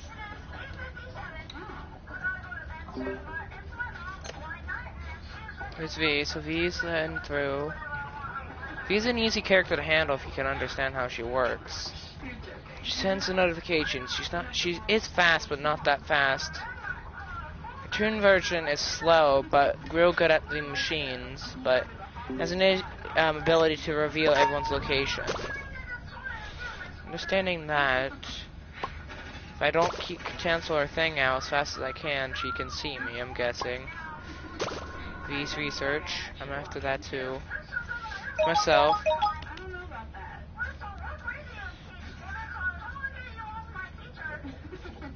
Basically just a preschool teacher, just mostly do English at the private school. I try to get stay out of V's way because I don't want to get noticed by her. And many royal That's one thing I said, and I headed her pathway. not very good when it And that's the person I did not like because I dislike him. Eat 2 chocolate bars. And then for preschool, yes.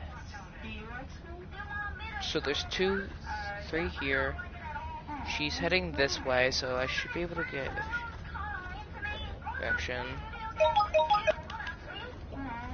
promise all the friends that you're making now or don't have, they're not going to matter to you in a few years. When you hit high school, you'll have a few friends. And those will be your friends for a while. Yeah, I promise. Thank you. You are too. So V is an easy character I'm guessing to get rid of. Now Poppy, I just don't want to be noticed by her, or that's why. Goodbye Poppy, bye! This is not your time to get bothering me. That's cute. And then let's do another before Shrimpo gets here, so shock it. Pushing a 4th. I am not. Shrimpo is turning around. But it's okay. We can still be friends. There we go. It is when I can go to jail. Yeah, we can. Another. So another 2 in the center. I can handle these 2 probably before anyone else comes around. I promise I'll be loyal to you in Call of Duty. Is that better? Please say your mom not to hurt me in any way. Oh, she's proud of you?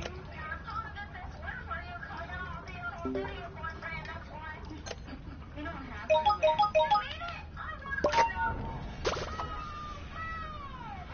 Try to get ignored. V is heading to myself. Let him go. Where's V at? She is over there. Get out of her side of range. There's one behind me and one in front of me. I should do this. Myself's heading around, so I should stop now and let him pass by. TV looping around. That's good. That's good. That's good. V's not gonna be in my way for a bit, but myself let him fully pass by. V is looping back around. I need to do this as fast as I can because she's probably going to be going my direction. Yep. So I should be able to turn around after. V is now moving. Let her move around. Shrimpy and Poppy's going my direction. Let those 2 pass. Shrimpy usually just continues that way or sometimes backs around, but easy thing to do is grab this and pull him there. I'm crying. The funniest kid ever. See, that's better, Mrs. Little versus the other part. I like that. Easy peasy. Getting rid of that air horn, and V is gone. And that was a success. I'm up with a better version of pizza rolls. That's a good idea. I'm gonna have to break V's ankles. Bye bye! Too fast! Goodbye, I said! Lose attention. And bam. Triple fake out. And now let's use my speed to my advantage and finish this off. Since V's gonna be on the other side of the map, I should be able to finish and go ahead and go out of here. And I'm probably gonna go see if Dandy got some medkits or something. I need to pop a medkit. Getting V done out of my way is pretty well. She's really trying to stop me from leaving, isn't she? Hurry, hurry, hurry, hurry, so I can exit.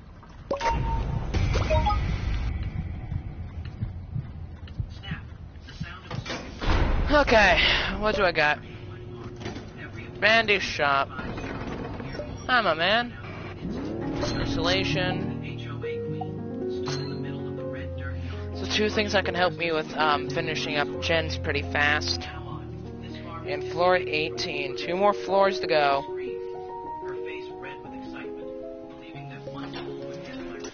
Making it to floor 20 is my goal, so I can unlock a character that says go 20 floors. Within 30 minutes, the entire HOA fell into chaos. Gas lines shut down automatically. Refrigerated food began spoiling as power grids failed, and the utility systems collapsed completely. Dozens of houses turned into sweltering ovens, and emergency alarms blared from every street. Huh? And Regina Blake's smart mansion with its Bye. climate-controlled wine cellar would be the first to feel the heat. Comment on where you're watching this episode. Oh, I'm gonna die. Because what happens next will show her exactly who controlled the power in Willowbrook Estates. I'm Jake Morrison, and until about 5 seconds ago, I was just a guy trying to enjoy his morning coffee in the house my great-grandfather built back when this area was nothing but farmland and big dreams. At 35, I'd inherited more. It's like a whole lot of characters. I'm gonna have to try and keep on breaking ankles. I see 2 gens I can get done probably. I'm lucky. As I was about to discover, a whole lot more than I ever realized. The folks in Willowbrook Estates, Half on this one. a fancy HOA community that had grown up around my family's land like expensive mushrooms after rain, had always seen me as just a local handyman. Sure, I had an electrical engineering degree, but when your neighbors only see you fixing their apartments, rewiring their fancy outdoor lighting, they tend to think of you as that helpful Bye. repair guy rather than someone with any real authority or knowledge. Regina Blake, the self-appointed queen of our little suburban kingdom, had been planning this moment for months. I could tell by the way she brought a manila folder thick with official-looking papers, the way she'd chosen exactly 6 in the morning for maximum psychological impact, and the way she brought along her usual crew of enablers. 4 other board members who followed her around like ducks in a row. This property violates 17 different aesthetic guidelines, she announced, reading from her folder with the dramatic flair of someone delivering a death scene. The barn is an eyesore. The fence doesn't meet modern standards, and that rooster of yours has been disturbing the peace for the last year. She was referring to Chuck, my grandfather's old rooster who had more personality than most people I knew, and who had been crowing at sunrise since before any of these folks had even heard of Willowbrook Estates. What Regina didn't know, what none of them knew, was that their little power play was about to backfire in the most spectacular way imaginable. See, Regina had done her homework on property law, on HOA regulations, on noise ordinances, and aesthetic standards. What she hadn't done was her homework on me, on my family, or on the very infrastructure that kept her precious community running. They saw me as just another obstacle to be removed, another piece of old America that needed to be swept away to make room for their vision of suburban perfection. In their minds, I was the guy who fixed things when they broke, not the guy who might have built them in the first place. I watched Regina's little performance with the kind of calm that probably looked like shock to her. The truth was, I was shocked, but not for the reason she thought. I was shocked because cutting my power meant cutting the main feed that my grandfather had somehow tied into the entire area's electrical grid. I was shocked because I was starting to remember things Grandpa Joe had tried to tell me about the old agreements and the way things were set up. Most of all, I was shocked because I was pretty sure Regina Blake had just pulled the trigger on something she didn't understand and couldn't control. Instead of panicking or begging or threatening to call lawyers like Regina expected, I just smiled and walked over to the old control box that Grandpa Joe had always told me never to touch without good reason. Mrs. Blake, I said, my voice carrying just enough amusement to make her confident expression falter slightly. Do you happen to know what I do for a living? She opened her mouth to answer, probably to say something dismissive about handyman work, but I was already opening the weathered metal box that had been sitting next to our house since before she was born. Inside wasn't just the simple electrical panel she'd probably expected. Inside was a control system that looked like it belonged in a power plant, with switches and gauges and warning labels that made her take an unconscious step backward. You see, I continued, running my finger along a schematic that was taped to the inside of the box. My grandfather was a very thorough man, very thorough and very smart, and apparently very concerned about people exactly like me. I flipped a single switch, nothing dramatic, just a quiet click that seemed insignificant until you considered what it was connected to. Regina was still standing there with her folder, still surrounded by her board members, still convinced she'd won some kind of victory, when the first house on Maple Street lost power. Then the second, then the third. Within 30 minutes, every house in Willowbrook Estates was dark. Every air conditioning unit was silent. Every refrigerator was warming up. And every security system was beeping its way into uselessness. But that was just the beginning. By noon, the natural gas lines had mysteriously shut down, leaving everyone's stoves, water heaters, and heating systems completely dead. The water pressure dropped to a trickle, What? then stopped altogether. The fancy community pool's filtration system gave up with a mechanical wheeze that could be heard 3 blocks away. And Sure. Should be charged. Try to lay couch on my way because I'm doing skill checks that are it's giving it's what's allowing me to get all these machines done, but I don't know. So I know I saw about a red dot. And she still didn't understand why. That weather control box wasn't just some simple electrical panel. I have to break this one. Get rid of 2. And there's the third one, so I'm gonna eat this, and eat this. Showed a network of lines and connections that stretched far beyond my property, reaching into every corner of Willowbrook Estates like the roots of some massive underground tree. While Regina and her board members stood frozen in my driveway. I can eat these last 2 candies again. What? Plug it in. You can unplug my phone, but stay on my way. You know I said that. I need no one in my way right now. You can unplug my phone. I just said that. Please do that. Just try not to get in my way while I'm playing. You can play while I'm on charge. On the Switch. But just stay on my way while I'm playing this, because this is like a good run so far.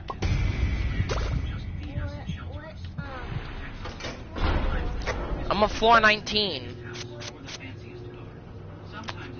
Better items on the ground. So I have a higher chance of finding med kits and bandages. That's what I need right now. I need heal, but I need to be careful what I do too, because I could have a power outage. 2 more. 1 more after this.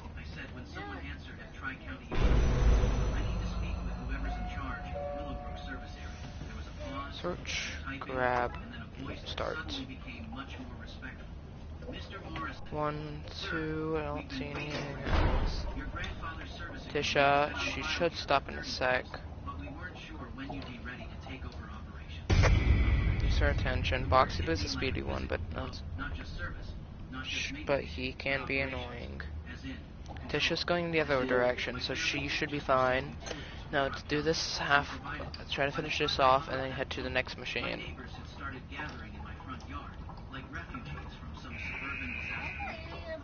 There's no music emotes because I'm live right now.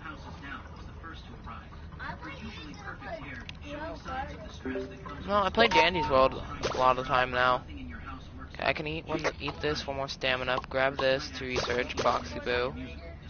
Boxy. Check. Go. Start. 2, 3. So that'll put me at 4.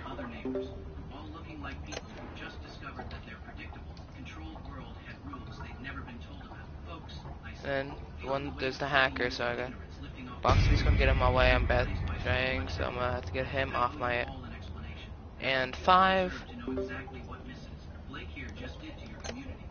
Regina, who had been standing in stunned silence since the lights went out, finally found her voice. This is sabotage, she screamed, waving her manila folder like a weapon. Trying to get all the back ones done so I can handle that. And then when I get 6 out of 7, it's gonna be good. Now let's get this done.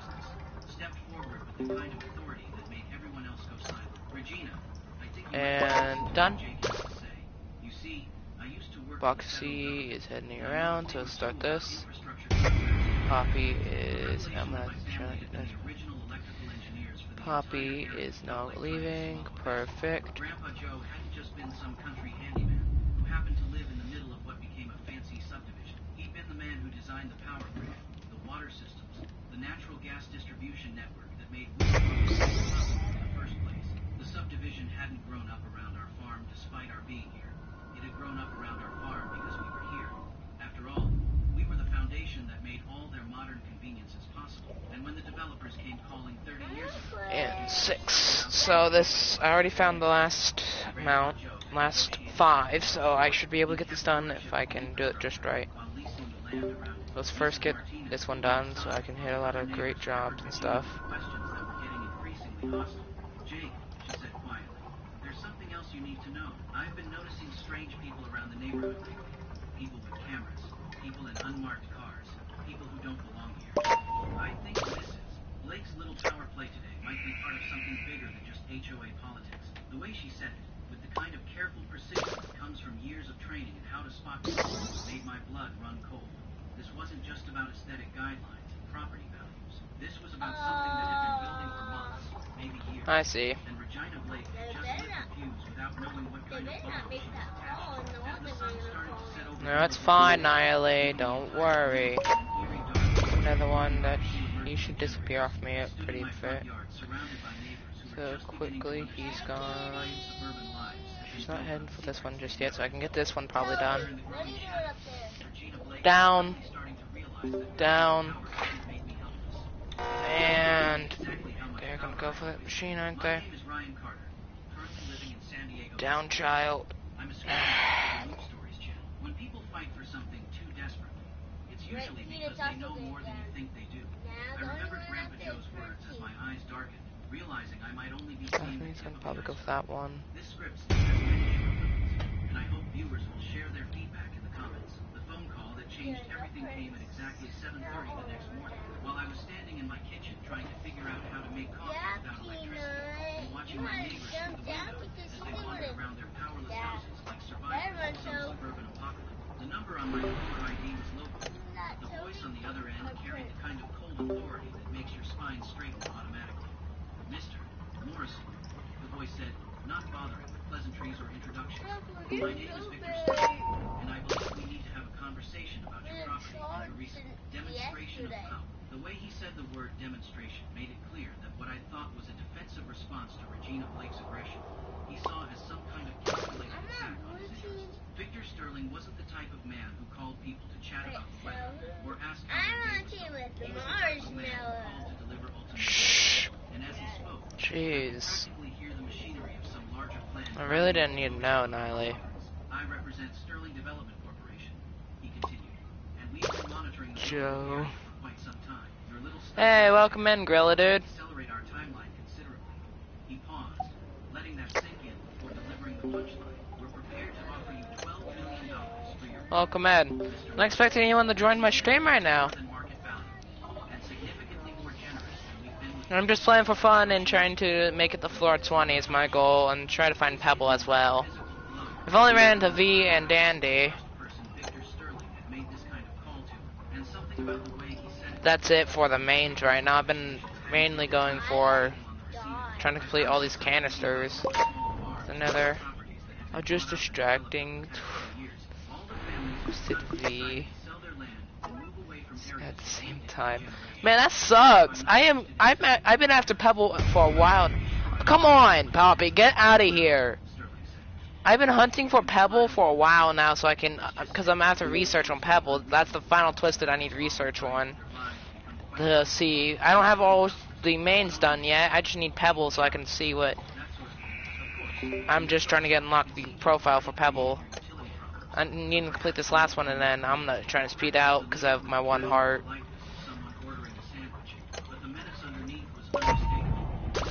Ah, of course those guys. Of course they're gonna block off my entrance. But screw it. Num, num, num, num, num. I remember when you trying to get Pebbles, and he won't never show up. Oh, medkit! Thank you, Danny. Yoink. Finally, I'm not dangerously almost dead. But yeah, it's kind of hard. How much you bet he shows up on floor 20? How much you bet that? We'll see what I get on this floor. I bet it's about to be 2 mains and 2 regular twisteds. Regina's confession came pouring out of her like water through a broken dam once we were Oh, what's this area? Oh wait, this is Astro's area. Yeah, this is Astro's. Her hands shaking as she tried to hold her coffee cup steady. Sterling Development This is freaky. I never gotten this area before. interested in improving the community New area for me to experience. My favorite map. This is my first time actually getting to this map. I've gotten 2 new maps I haven't gotten yet. Aw, Boxy! Hate that one. Hate that Twisted. How fast he is. I got 7 canisters to go fill.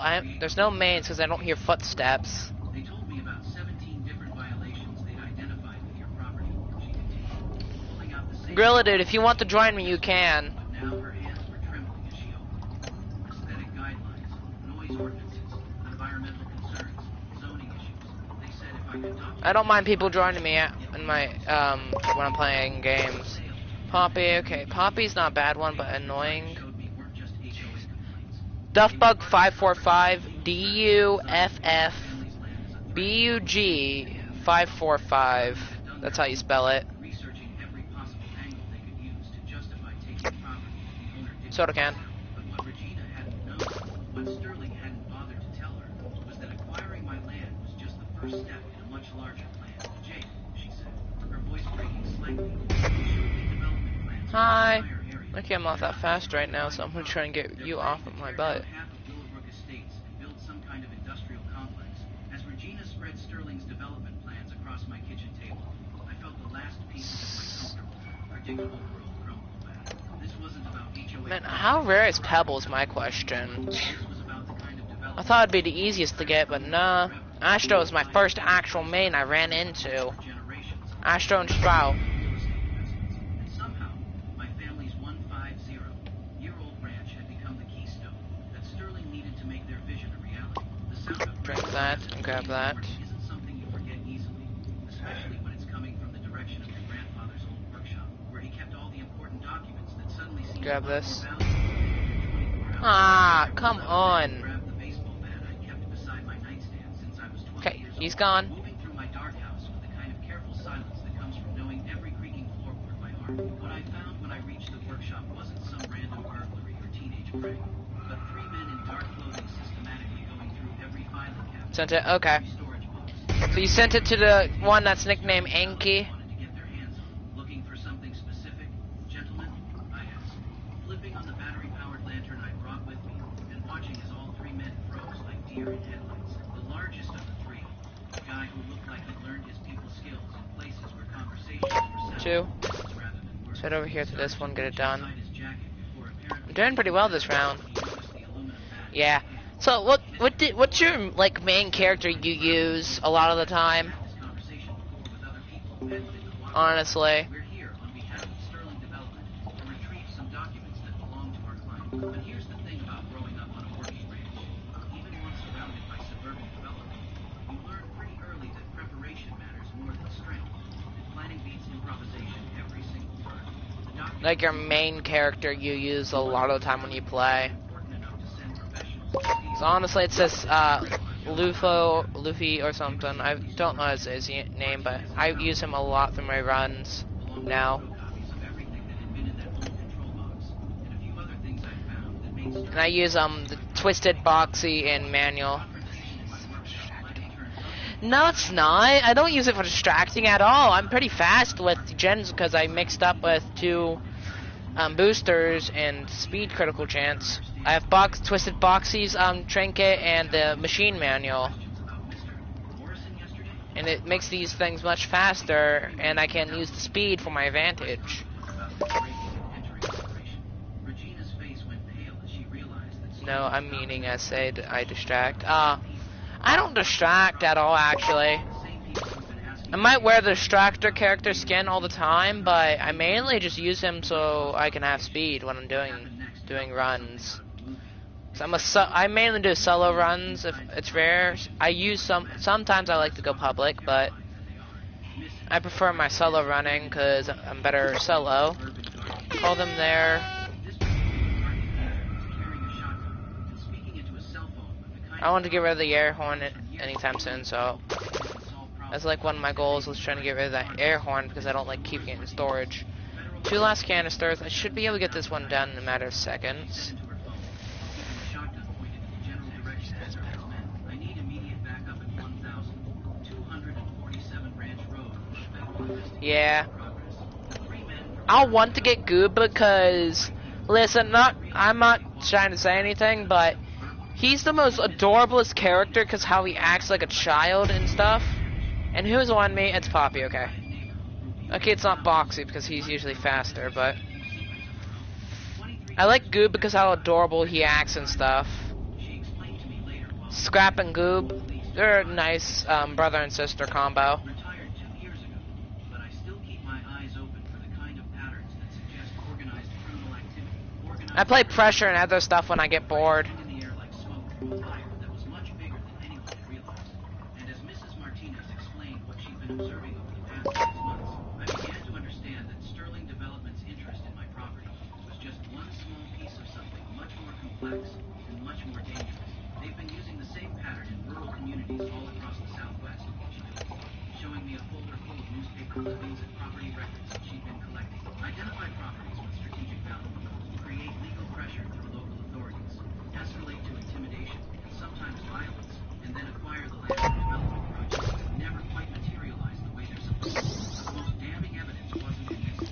Martinez's carefully documented files were in the papers Sterling's men had been trying to steal from my possession. It was in my grandfather's old desk, in a locked drawer I'd never bothered to open because I'd assumed it just contained more farming records and utility bills.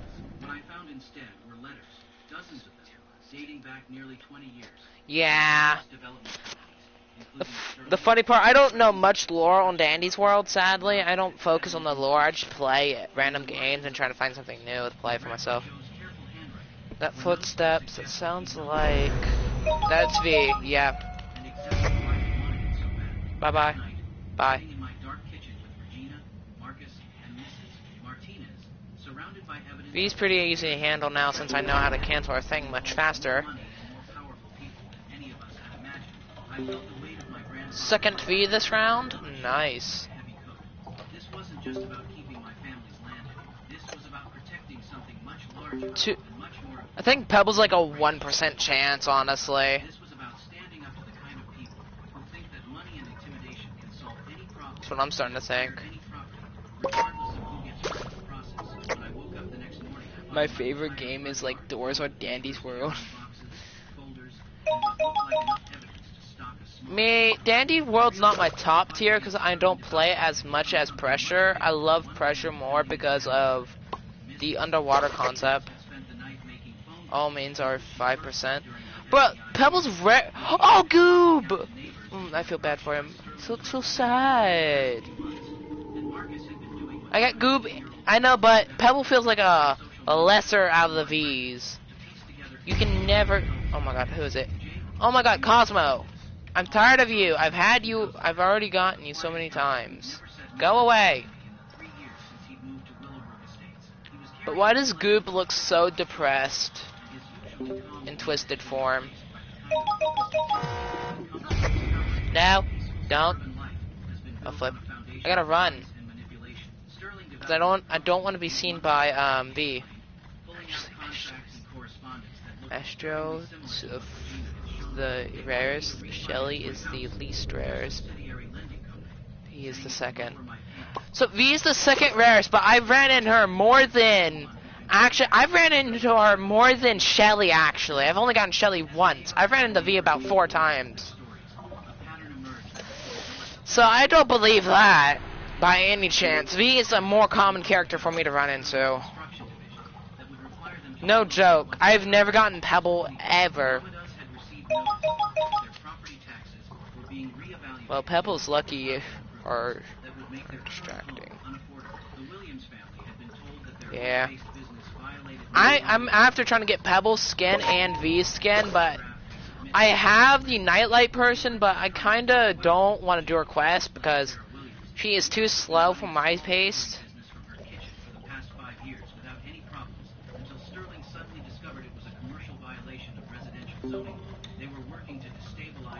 Cosmo's heading my direction, so I'm gonna try and move real quick. I want to get Cosmo out of here. I got Pebble all the time. Me is so annoying. I've already heard Pebble. Okay, got that done. But Pebble is kind of annoying because of how rare she is for me.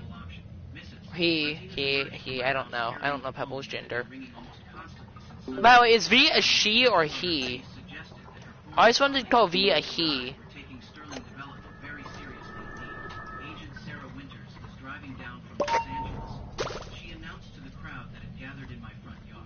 She's been tracking Sterling development for the past 2 years as part of a multi-state investigation into Hi, Goob. real estate fraud, money laundering, and racketeering. The words money laundering and racketeering hung in the morning air like thunderclouds, suggesting that my family's little ranch had somehow become ground zero for a federal Okay. investigation that involved a lot more than suburban crime. Thank you. Agent Winters arrived So I am not that well at genders, at Dandy's World characters. FBI agent to drive, and she carried herself with the Always wanted to call V. I just scared my cat. A male character. She was younger than I expected, maybe 40, with the kind of Okay. sharp eyes that suggested she'd seen I just scared my cat by touching her leg with my toe because she was trying to touch my PlayStation's power off button. your grandfather's property appears to be the Come on, V. I need you to pass by because I can't do my machine when you're. told us next felt like something out of a conspiracy thriller. Except the people involved were real. The money was real. Here's V. And the consequences I were saw the vein. Sterling Development wasn't just a real estate Yeah, there's V. There's Cosmo. I need. tactics to acquire Lol. property. They were the American arm of an international consortium that specialized So what do you think of my skill at the game, in land for purposes that had nothing to do with legitimate Grilla? money laundering through real estate transactions. Agent Winters explained. Oh, there's Goob. This is the press Goob. Documents on my kitchen table. Purchase land with illegally obtained funds. Hold it for a few years while the paperwork gets complicated. Then sell it to legitimate buyers for clean money. But the most shocking revelation wasn't about money laundering or international crime syndicates. It was about what Sterling had planned to do with my property once they acquired it. Your ranch sits on top of a natural gas. I'm trying to avoid being seen by Goob because I don't feel like getting sniped attack. Winters continued, showing us geological surveys that were marked confidential and dated just 3 months ago. Sterling's real interest isn't in building a suburban development or even an industrial complex. They want to extract the natural gas, See sell me, it oh, to their Shelly. international partners, and then abandon the site What? once it's been stripped of everything valuable. The thought of my No, no. grandfathers Oh, not today, Goob. Go being depressed. had worked and built their lives, being turned into some kind of strip mining operation for the benefit of criminals and international Sadly I can't get that on Nintendo. blood boil and But I need to move through here without, high school, gymnasium. But Agent Winters so I wasn't don't want to finished run with into the Cosmo. conversation. Drink that. Mr. Morrison, she said. Her voice taking on the kind of serious tone that suggests the next thing she's going to say will change everything. We'd like your permission to use your property as the center of a federal sting operation. Sterling Development has committed multiple felonies in their attempts to acquire your land. And we believe we can use their desperation to gather enough... I'm watching for V on the sideline because I don't The sound that woke me feel like doing with trying to sprint from her. old house settling, or even the distant hum of traffic from the highway. It was the sharp, electronic wailing of gas Okay, leak there- detectors going off throughout Willowbrook Estates. Is Goob's nicknamed Hugs? Sends every instinct Don't to have remember. screamed that something is very, You very remember wrong. me Called of out bed and another grabbed the emergency radio that YouTuber. Agent Winters had given me the day before. What kind of YouTuber do I remember you as? Static with the kind of Oops, control research. that comes from years of training for exactly this type of situation. Jake, I don't get that much. I just play and just I'm just a small PlayStation YouTuber that just likes to have his fun on random games. Try to find more games to do out of categories, and that is V. I hear walking towards me. Yeah, that is. Hurry up, V. I don't got time. Slowpoke. Thank you. And she's with Cosmo. Nope. Ah, there it is. Passed right by it earlier. I swear to God, V. I just got to this one. Don't come. Stay over there, V. I'm good. Oh. Aww. Feel bad for Goob. Grabbing the heavy-duty flashlight that had been sitting in our emergency kit since I was a kid. But Sterling's people have damaged the access roads and cut the power lines to those areas. You know what one Twisted I hate? Guess what Twisted I hate the most when getting him? It's a male Twisted. Oh, well, there goes a heart. Thanks, Goob.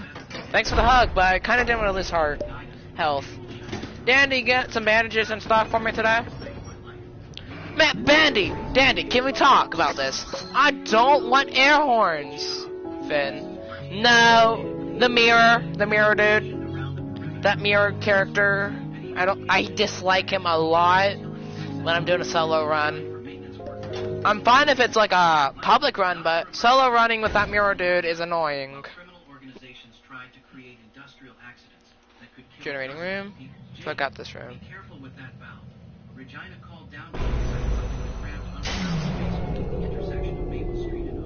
Luckily, I got the upgrade for the light, and it looks like it's all regular tunes, so I should be safe. It's all regular tunes. Oh, that was close. Yoink. Emergency button. Bye-bye. Please don't mention the Lord's name, but I agree with you.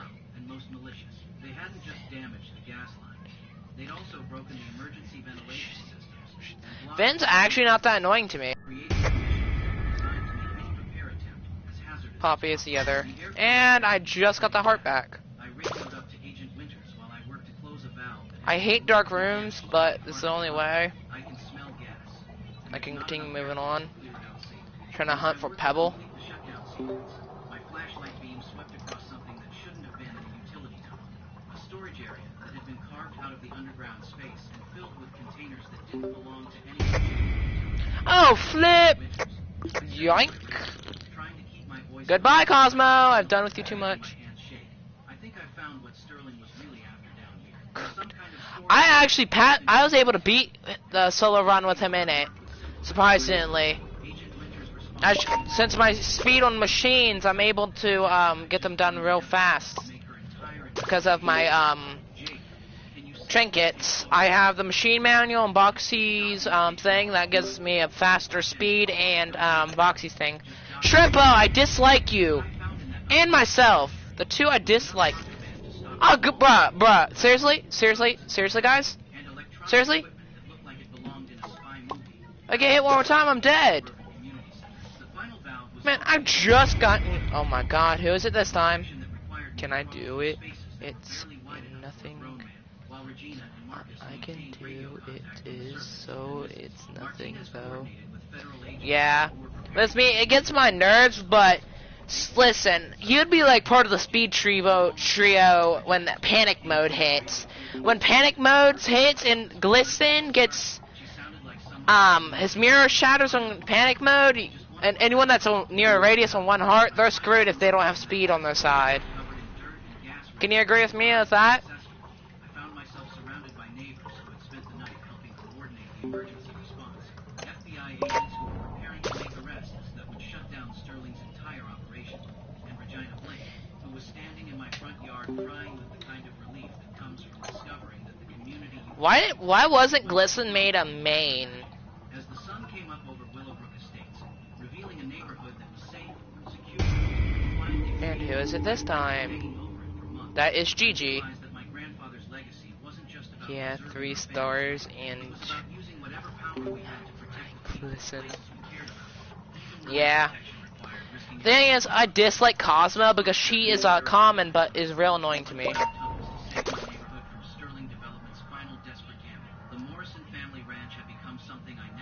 Who would you rather fight, Dandy or Astro? The old farmhouse that had housed 5 generations of my family was now the unofficial headquarters for what Regina Blake had started calling the Willowbrook Community Defense Initiative, a coalition of neighbors who had learned that protecting their way of life required more than just paying HOA dues and complaining about property value. Astro, why is that? Criminal enterprise had been swift and comprehensive in ways that restored my faith in the idea that justice, while sometimes slow, could still be thorough when the evidence was overwhelming enough. Victor Sterling himself was currently serving a 20-year sentence in federal prison for racketeering. Oh, that's fine. Caps don't affect me. I don't mind that. And about 15 other charges that Agent Winters had explained. I'm trying to get all these gens done as fast as I can, so I can get out of the dark room thing. Their assets seized and their network of corrupt officials and complicit business partners engrossed in a series of investigations that spread across 3 states. And who is that? I've never even That heard of. is. Regina Oh, Blake Flip! on a transformation that was Goodbye! evolving from the controlling, authority-obsessed HOA president. That was surprising. Who's that? Oh no! No, Gigi, Gigi, please, can we talk? Oh yeah, today's High Twisted is got its name. It's the magnifying glass dude. Shrimpo! No!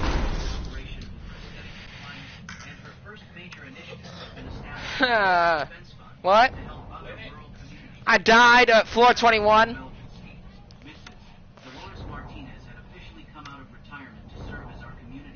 Roger, yeah. He's the high one today, so you're gonna expect running into him much. Yep. Roger's twisted forms are the main twisted today. And I gotten enough of the ink up. I think I got enough I chords so I can get the character I love to get. Yeah, give me 1 second. Let me quick get the character I've been waiting to get. Okay? Let me quick go buy that. I've been saving up I-Core for this character for a little.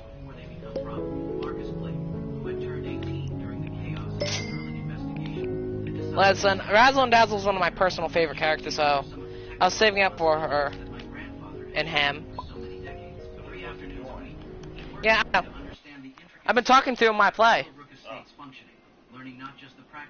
When? Yeah.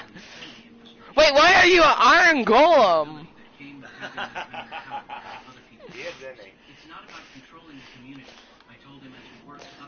There's both boys. Okay, I thought Glisten was a female male character.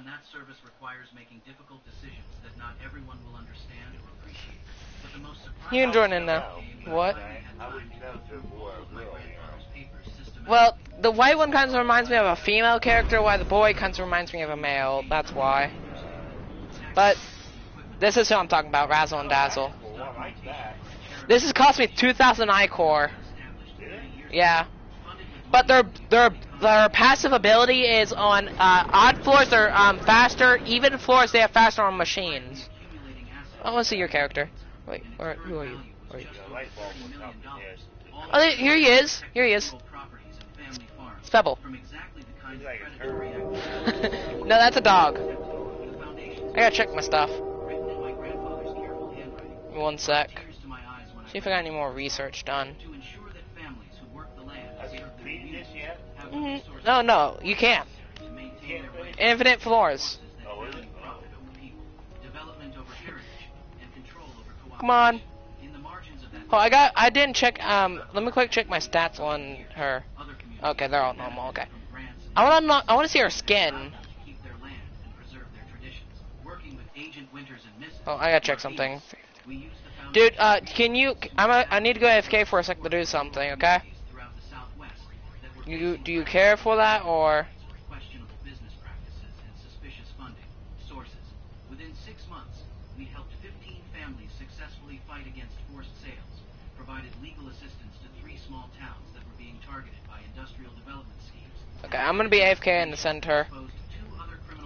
Hey, are you on PlayStation by the chance, dude? Just a question.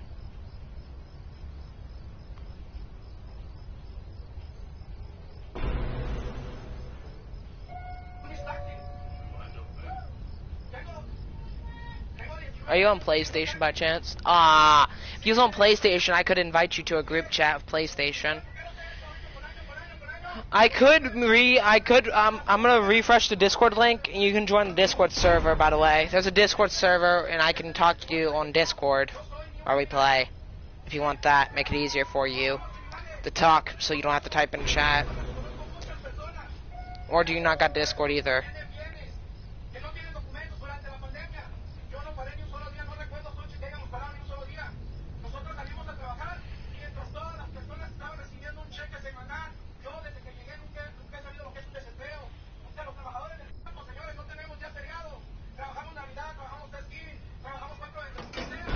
Bet. Okay, let me quick before I get go AFK to do a couple things. I'm gonna refresh the Discord link. on my YouTube channel. Why? I gotta quick open Discord. By the way, you can call me Bendy if you want, or Inky. It's what you choose. Predominantly within the farms. He basically spoke to the press and said, hey, we work harder than anybody else within this entire country. They work on holidays, they work on birthdays, they work multiple days in a row with no off days. I got the link. Give me one sec. I'm refreshing the stuff. YT Studios. I will reset my room. Okay, go ahead. I'll be AFK here. Just like how everybody else wants to live within this country. For some reason, everybody wants to turn the eye and just think, oh, because they are here and they will have legal citizenship within the country that they gotta go. It makes no sense, guys. And I truly feel him, guys. This is a super tough interview to see, and I shout out to him, man. Like really, for actually speaking out and taking action on this entire cause, because it's not right, guys. It genuinely isn't. And when I see what happens to all these farms and what's going on, I see the interviews by Trump.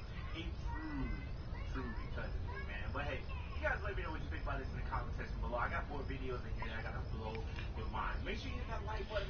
Okay, try to go into the description section, and you should be able to join the server now. I'm gonna go mute real quick. If you'll find me in the voice chat section, probably. Most likely gonna be finding me in the Discord, the voice chat section. It's gonna be just chat. I'll be just chat. And drain the swamp. And I know you've done a lot of good, but this squashing the Epstein client list, wow. Imagine your kid coming home with 8 honor roll from his on his report card. So just join the Discord server, and you will be welcomed in by all the group. You got good grades and all that. Don't mean we're going to just skate on past what you did. And here's the thing. I know you were buddies with Epstein. We all knew that. I don't think, based off the videos that I've watched and digging and asking ChatGPT and Grug and all these things, I don't think you were as dirty as the ones on that list. And the reason why is because. So why is he so closely tied to the list and see if he's not as dirty as what's going on in this? You know, I mean, they're best buddies. I mean, You should be able to join the Discord server. It should be in the description of the channel. like what else could it be? You know, it's something they're hiding. But It'll notify me. The Biden administration and the Obama administration, they would have let the cat out of the bag on that.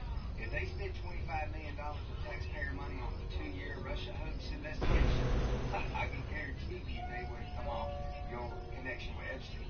But here's what I think. I think Israel's involved, and I think the CIA's involved. We already know what they did with JFK and Dr. There you Martin go. Luther King. You're in. There's some shady stuff going down. Go back and look at the documentary. Welcome in. Hog down and all this regime change stuff. Don't gotta stay mute, by the way. Try to do. I have mute my channel anyways. I'll chat.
Won't to, but the man ain't done damn thing he said he was gonna do. So let's get started. Ain't on the fucking parade.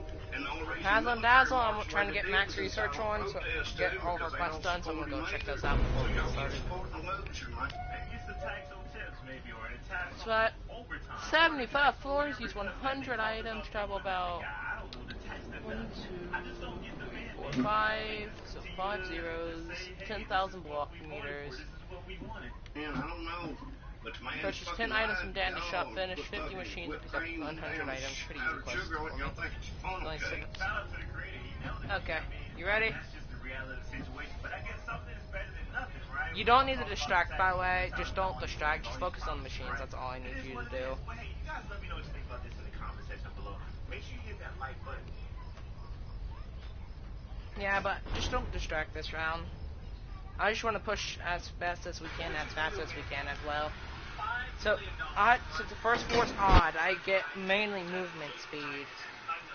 Well, not dollars. 5 million, no. That's what I like about Razzle and Dazzle's passive ability.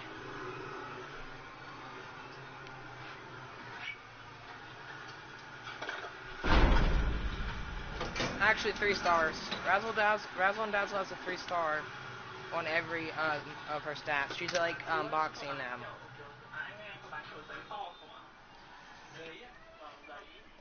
She's a normal one. She has normal stats.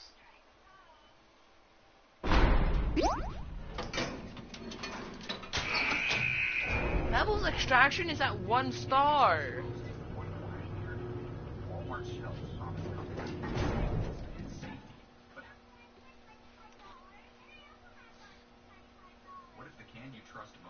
So I'm fast on this floor. Jeez, I am fast. Same speed as two-hearted Lupo. Oh, come on, Cosmo.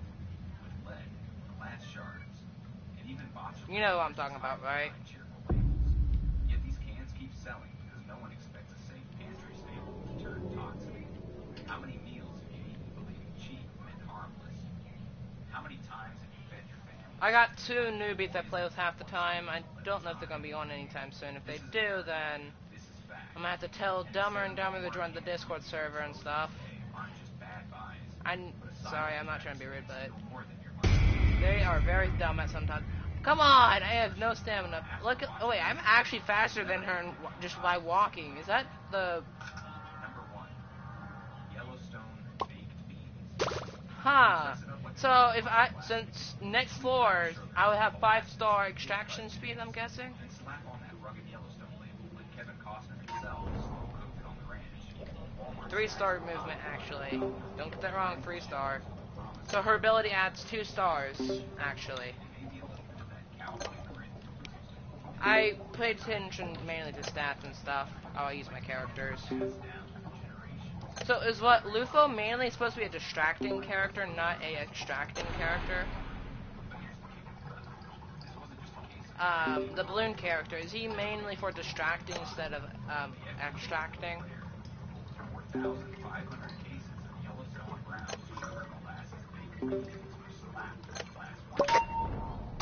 Man, you are fast. Oh, this character don't got much research. I'll take her off your tail for a bit. Go find the final machine. I'll take. Oh, you want to take her? I'll look for the final machine. Air horn. Nothing on the label. No allergen warning. Just a cheery promise of sweetness and molasses for someone with soy allergies. I used the air horn. Gun in the cupboard. It could be hives, joint closure, or anaphylaxis. So how does a food manufacturer forget one of the top 9 major allergies? It's like a mechanic predicting. Yeah, I think Razzle and Dazzle is gonna be my main character. I call that person Nightlight. I nicknamed her Nightlight because I've ran into her so much. You know the surprising thing? Dandy's the highest main character I have on research because I've mainly. By the way, this is a Dandy's run, so I'm just letting you know about that. We're doing a Dandy's run, so no buying, please. I do a lot of Dandy's runs. I like doing Dandy's runs. I break. I'm good. I'm good. With my two trinkets, it makes it much easier to harvest. Hold up, with the two trinkets having 5-star extraction, what? Wonder how fast I'll go with my two trinkets. Dandy. Next week could be someone's last. Let's talk numbers. 4,515 cases, 12 cans each, roughly 54,000 cans, 54,000 potential passengers sitting in pantries from coast to coast. Let's test that then. So your thing's like around 5 stars, right? With your two trinkets, right? Packed with sugar and molasses, flocking in closer to dessert and dinner. For anyone Okay, then with my two trinkets, it would make me around 6 stars, but we'll test that theory. not a bargain, but a land So find me a machine and see it. So, oh yeah, I am very slow in sprinting. like a late-night poker game in a busted saloon. Yeah, so it is 1-star movement, so I'm gonna have to be careful. Borrow the image I can't distract any at this floor, to protect the actual. just letting you know. They hold it like a cheap lawn chair. So maybe next time. Here, I'll do this. That label showing I am like super slow.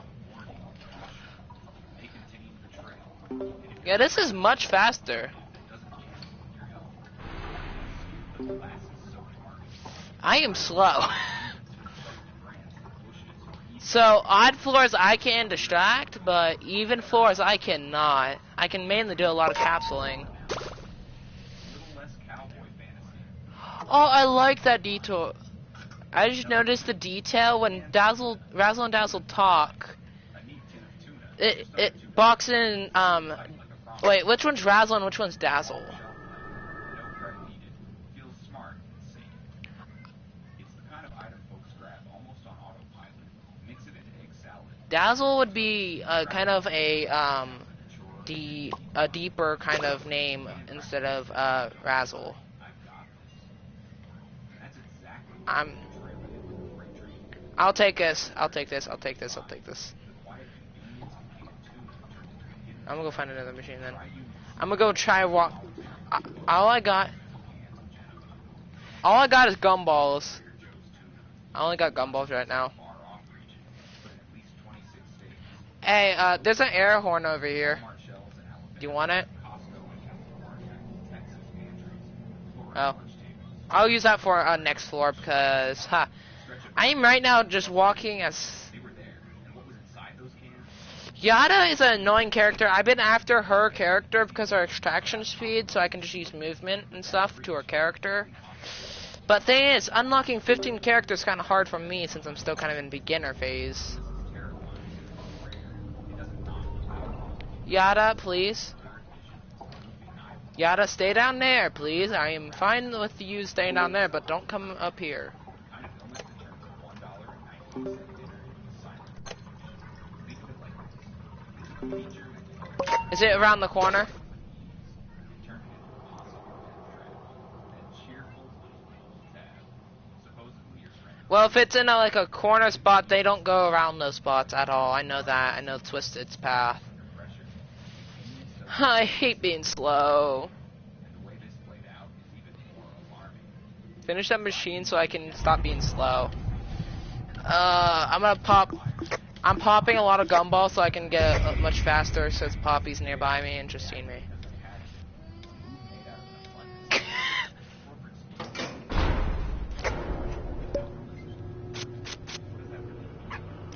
But you just see me.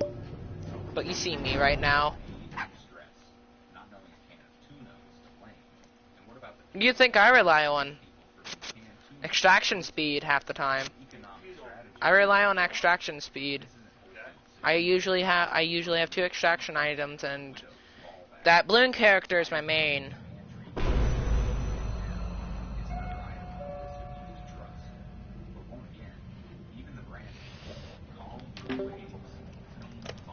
I might be slow, but actually these 2 trinkets make it kind of a 4-star for me. Won these rounds.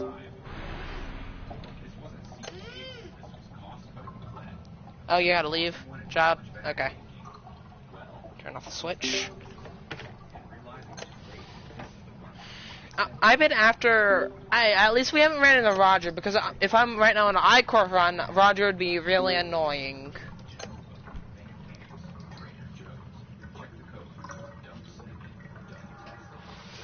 Well, I use the ink paper half the time. I use that the paper that highlights all capsules and doesn't highlight Roger. That's the nice part. Look for vacuum sealed pouches instead. Or I dislike Shrimpo. stricter safety I hate his item too. because the next time you open a can, you deserve more than luck. You deserve certainty. Number 3. Great value. I've been chilling in right by the spawn door and doing the 2 machines. Dressed in green label. Quiet confidence. Just a can of beans. Write a simple side. My original combo was a machine manual and a bow tie. That's a funny part.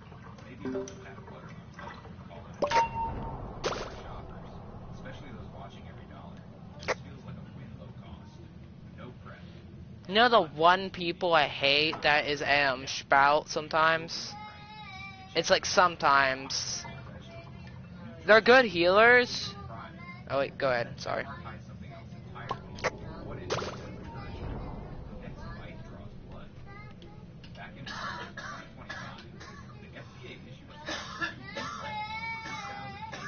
rule 2,000 Walmart. The only thing I get annoying is about Sprouts is when they start hogging all the tapes and I am like, I harvest tapes for my med kits because I take a lot of damage if I am. Cause listen, I should deserve med kits if I'm gonna be a half-time Lufo or something. I don't know how to say his stupid name. My main character. I'm gonna be needing med kits because everyone suspects me to be a distractor, but I'm not character. But they'd be surprised that I'm always harvesting all the things. Nightmare here isn't theoretical. Glass and metal slice stones.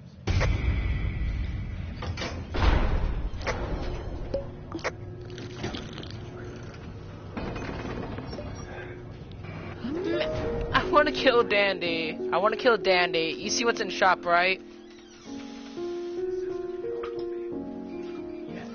The jumper cable. The jumper cables. Do you know how easy I could make it for us? Next round.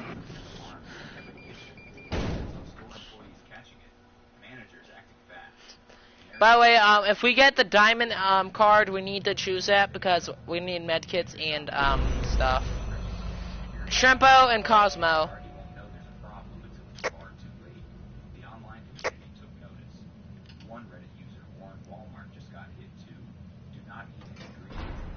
I usually don't need, the only card I don't usually choose is the eye card. Like the card with an eye on it. It might decrease the you okay?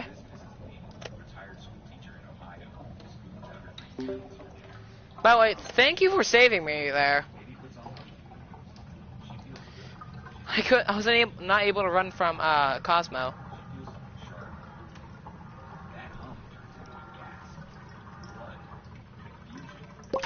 I know how to. She's being stitched up in urgent care, wondering how the food she trusted turned against her. Should I, since I am a slow character? This is what happens when the system's meant to. Yeah, go ahead. I've done one so far. Oh no! Good. No! No! No! Sniff out glass. You can't. I took a heart. Sorry about that. These aren't horror stories. They're quiet injuries. Thank you. Often dismissed, rare to Man. reported, and almost always Issues with this character, I'm very slow on even floors. similar packaging instead of Imagine, oh wait, Dandy's floor is even. better yet. Choose frozen green beans. Wanna cry. Rigorously I wanna cry. come with dusty cans. Dandy's floor. Hey, I got jumper cables. Restrictive protocols, fewer recalls. Yes, it costs a little more, but it doesn't cost you your health. Dude, I might have an issue. That feels like grandma's garden as a kid.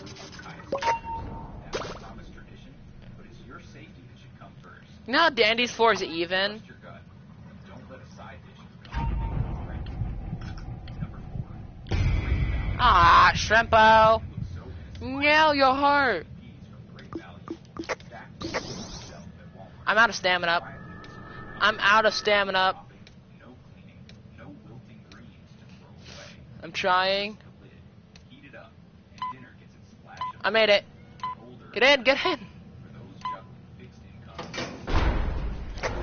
vegetables, with a median and a long bed, listening garden, What you want to do? almost posing for a church cookbook cover.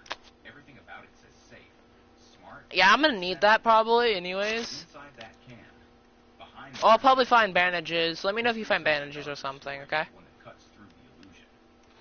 Literally. Back in October of 2010, I'm faster this round. Big Sweet Company supplier for major retailers. Shelly, no way. I need to find capsules and stuff because I need more research on her. Glass shards, not whispers, not speculation. I know she is a fast character. Documents and details. Oh, both on Shelby. I got both. Flagged by the Yeah, I see her. UPC code, Best Buy. No! No! No! Ah! I lost the heart. And these are immune just because they weren't specifically named. These store brand vegetables Please. often share Close. suppliers. Shelby's over there. Close, Roger. Close, boy. The system doesn't stay in one Thank package. you. Haha. If frozen I'm at peas 1 are heart, so I gotta compromised, take it what about the cautious. canned ones that rolled off the same Shelly's belt? gone. Now imagine what that means for Fine. people who depend on these foods daily. Light that up. Maybe warm it in a pot while the news plays in the background.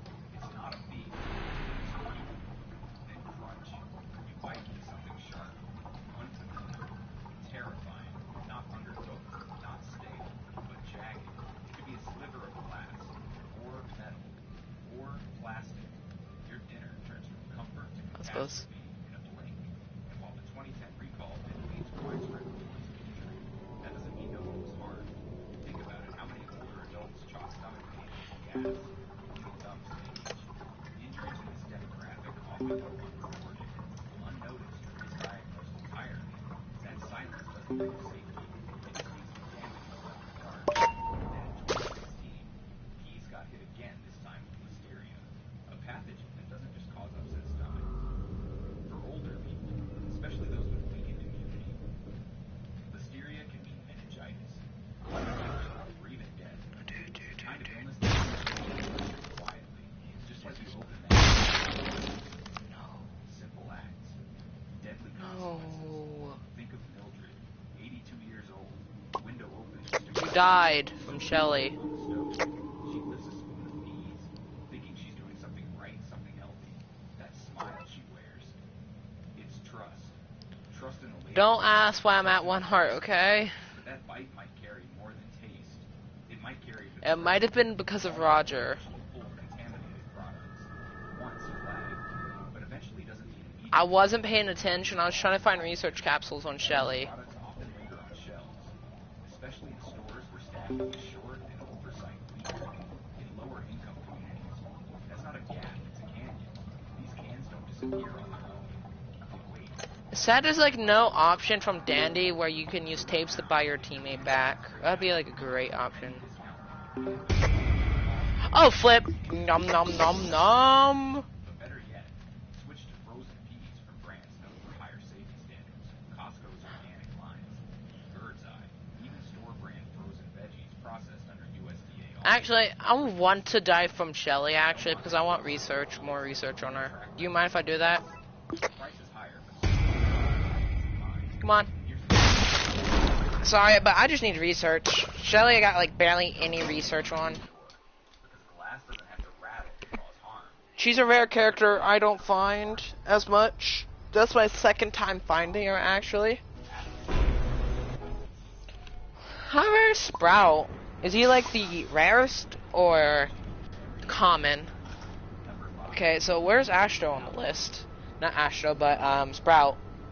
It glows on the shelf, ready to reach into the valley of whole kernel corn, sitting there with its cheerful yellow label and sun-drenched photo of perfectly plumped kernels. It looks like the kind of corn your grandparents would I got Dandy at like 28%. He's the highest percent character I got so far. Look, I have like almost all my twisteds done. I have Razzle and Dazzle. I don't know what they give you yet. no husks, no fuss. For many working class and retired Americans, it feels like a sure thing, Man, I dislike Roger. Just sweet, starchy comfort in a can. But behind that golden glow lies a quiet storm, because this isn't just food. It's a cocktail of corner cutting and consumer compromise. Let's start with the taste. Man, I've never had that. Across consumer forums, Reddit threads, Make sure to join me. Walmart's own review section. I gotta check off the other ones on. Chemical or plastic-like flavor. One person said it tasted like I was gonna see if the inside of a vinyl shower curtain. two wanted to join in, but I don't think they're gonna be on for a bit. That's not just picky palates, that's off-flavor They're usually on by now. packaging breakdown. Compounds, EPA, mineral.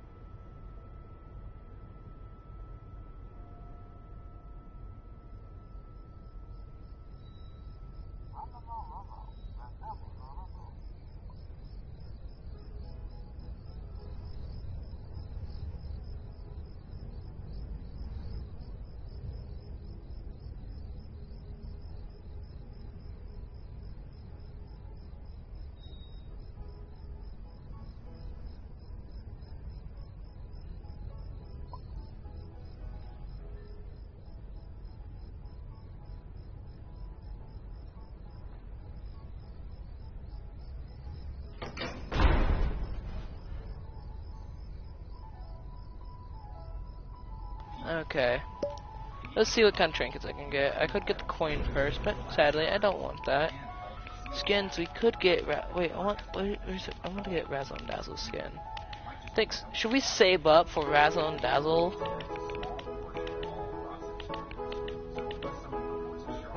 We should get Rain Dreams or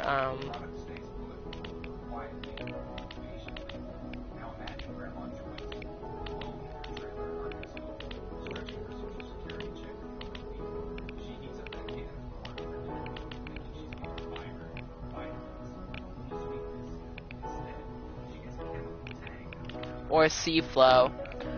I'm thinking of saving up 600 for Rain Dreams, skin for Razzle and Dazzle. I think that would look good.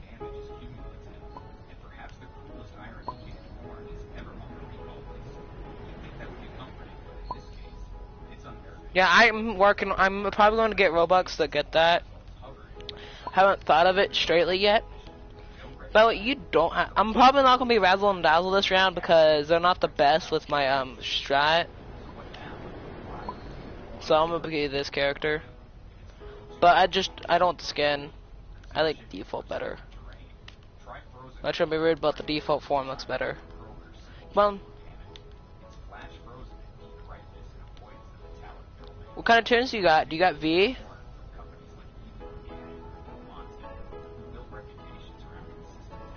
What does GG do? Yes, it'll cost you a few extra coins, but it won't cost your kids or your clarity or that quiet confidence you deserve every time you open a can. Oh yeah, I want that character now. Let's see, GG. GG. I need one more. Are you being Sprout?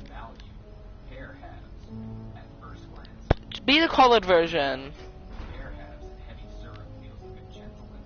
Change the colors. I want you to have colors. I don't like the black and white. Not trying to be rude, but the black and white version looks trash. Oh, I love that.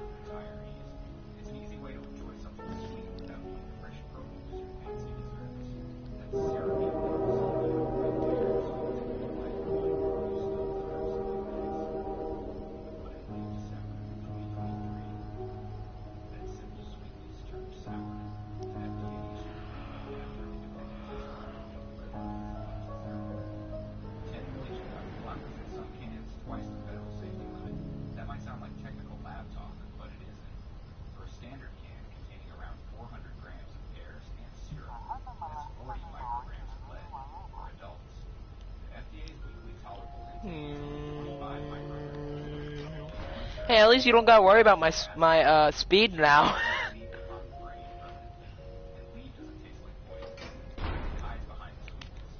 So, oh wait, I only got 2 stars in stealth.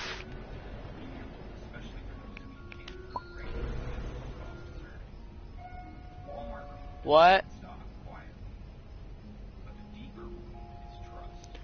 Lily, is that his name? Lily? Memory loss or kidney issues. This wasn't just a bad can, it was quiet. One I don't I don't focus on movement speed. That's the thing. I just focus on extraction speed. regions of soil contaminated. Add acid-heavy syrup in a cheap can with thin lining, and toxins start leaching. Cut corners, cut costs, and you cut through people's health without warning. Safer options, skip syrup. Well, if you mix that with movement speed items, he would be 5-star movement speed by just going down to 1 heart plus the trinkets plus the emergency button, jawbreaker, and gumballs. Number 7, great value chili.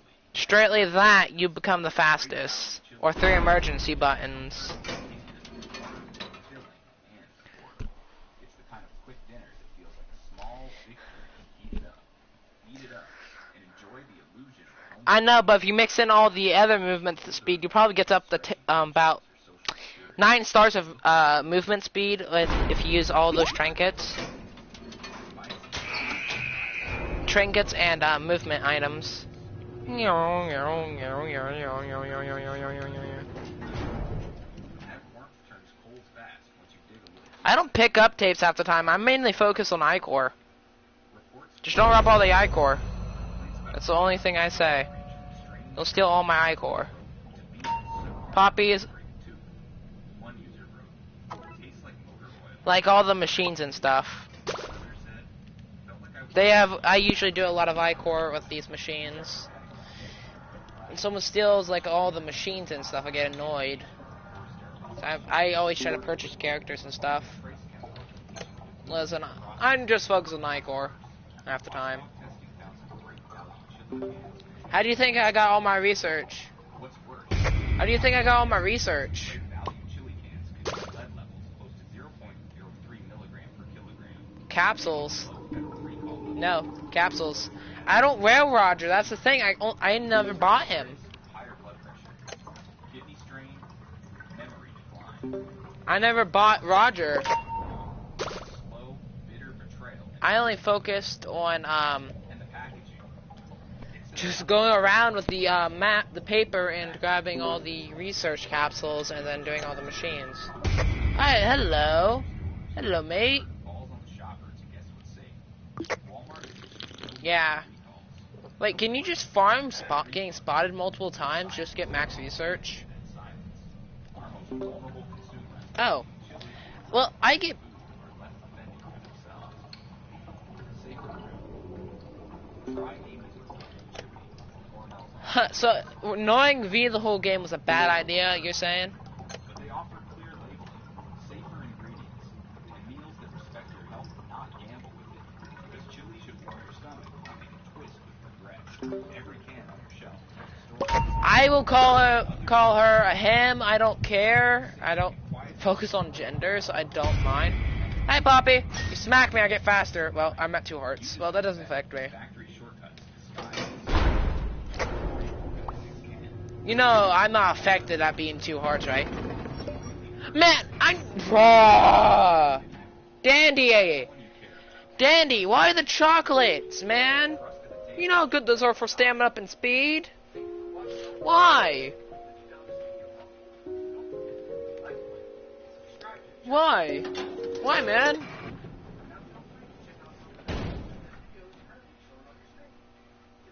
Man, I feel hurt. Dandy just criticized me and put chocolates out for, and I need chocolates for mainly stamina up and speed. That's why I use them. Gargantuan warehouses, enormous fleets of trucks, hyper-productive processing plants. I just took 2 tapes off the ground, tapes on the ground, so 2 piles of tapes. All fueled by a variety of marketing strategies. I'm just looking around for I-core and machines. Keep us coming back for more. Now, the supermarket on Modern World. You ever thought that Dandy's World would ever allow you to go outside one of the levels one time? Fenn's actually not that scary. Yesterday, Fenn, Yeah, Finn was a high chance to be found yesterday. Or 2 days, I don't exactly remember. No, GG was yesterday. GG was yesterday. Finn was the day before. Tell you, having Finn in my game a lot just got me all the research I needed on him. The funny part, that I was on a research day. Supermarkets are basically supersized grocery stores that are compartmentalized and offer a wider selection of food. No, that doesn't get on me annoying. I'm trying to run from Finn right now. These ads, all I gotta do is click circle on my controller 3 times and I'm good. I swear. I just got that idiot off me. And longer, if not around the clock, shopping hours. I'm on PS4. Sorry. I was eyeballing this before. Today we have about 34,000 supermarkets. Wait, do you have every character? $80 billion in sales. The average supermarket would be in Finn, I got to get this machine done! and they Yep. carry Ah! 5,000 different products in that store. A supermarket is often part of a chain. Oh, I have 85. I wish I could drop tapes. Located in the same town or multi-state region. Finn, come on, my man. Can you take Finn from me? This increases the opportunities to offer lower prices. Wait, you can do that? By volume sales Or you get an air horn earlier. They've also had I'm at like 1 heart now, so I'm gonna have to be careful. I'm gonna let you. To have 1,000 stores go out of business because something wasn't clean Oh. or they didn't follow sanitary conditions there. I'm sorry for taking a lot of One of the damage. best food supplies in the world. as shoppers travel up and down the neighborhood stores. They're for the most part unaware of the massive behind-the-scenes operations. I'm gonna go from the door then. Supply of everything. Apples to Ziploc bags, streaming to each of the stores in the chain. I always say that when you go into a supermarket, Thing is, his speed is not his main stat. His skill chance is, and I like that. Tisha? I swear I'm gonna take a shotgun to that tissue box. Right in front of the elevator, seriously? 1,700 stores in the western and mid-Atlantic I dislike you. United States and in western Canada. To support its stores, Safeway has invested in extensive distribution and transportation systems. To continually resupply our stores in Canada and the United States. Finn is heading this way now. 12 largest Never markets mind. in North America. Where you're at, try to be careful. There's 2 blocking the area. We travel Hey, listen, we're not doing a dandies run this time, okay? 75,000 truckloads of product are Does all mains only have 2 hearts, by the way?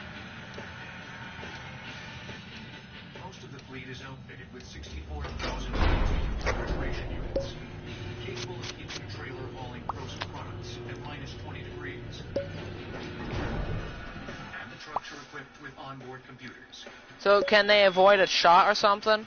The onboard computer tells the driver exactly where he is to go, what store he is to go to. how No, much one thing I'm annoyed about the Dandies World The community, onboard computer also provides the driver with a message the ships. to key hours of service, which is required currently by the Department of Transportation.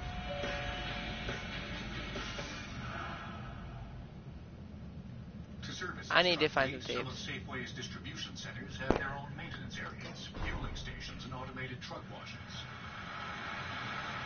The only character I respect to be shipped is Astro and Dandy. I respect that ship. It makes sense. 13 distribution warehouse centers in the United States, and 4 in Canada. But please don't touch me. One of the company's newest centers, located in Auburn, Washington. Can you do that now when you get to see me? The sprawling 160 Boxing's a disappointment. administrative offices. A recycling You know the ship that doesn't make sense? and 2 enormous warehouses. The funny part about one ship that doesn't make sense? This character, Is just over 2 yeah, I'm not going to as much, but I have one thing to say. Here's some tapes for you, by the way. surface to handle the heavy truck traffic. The largest facility is the grocery warehouse. No, I don't need it. Here's some more over here. Inside are nearly 3 miles of shelving. This There's more over here. I need you to have as much as you can have so you can heal me if I take damage. That's why I'm doing that. I can get tapes by doing machines, remember? Doing machines give you tapes as well. So if I do, I get icorn tapes. I'm looking for machines as well. There's one in the back with an ichor, more ichor. I need to grab real quick off the ground. There's 2 machines where I'm at. I'm probably gonna be doing for more ichor.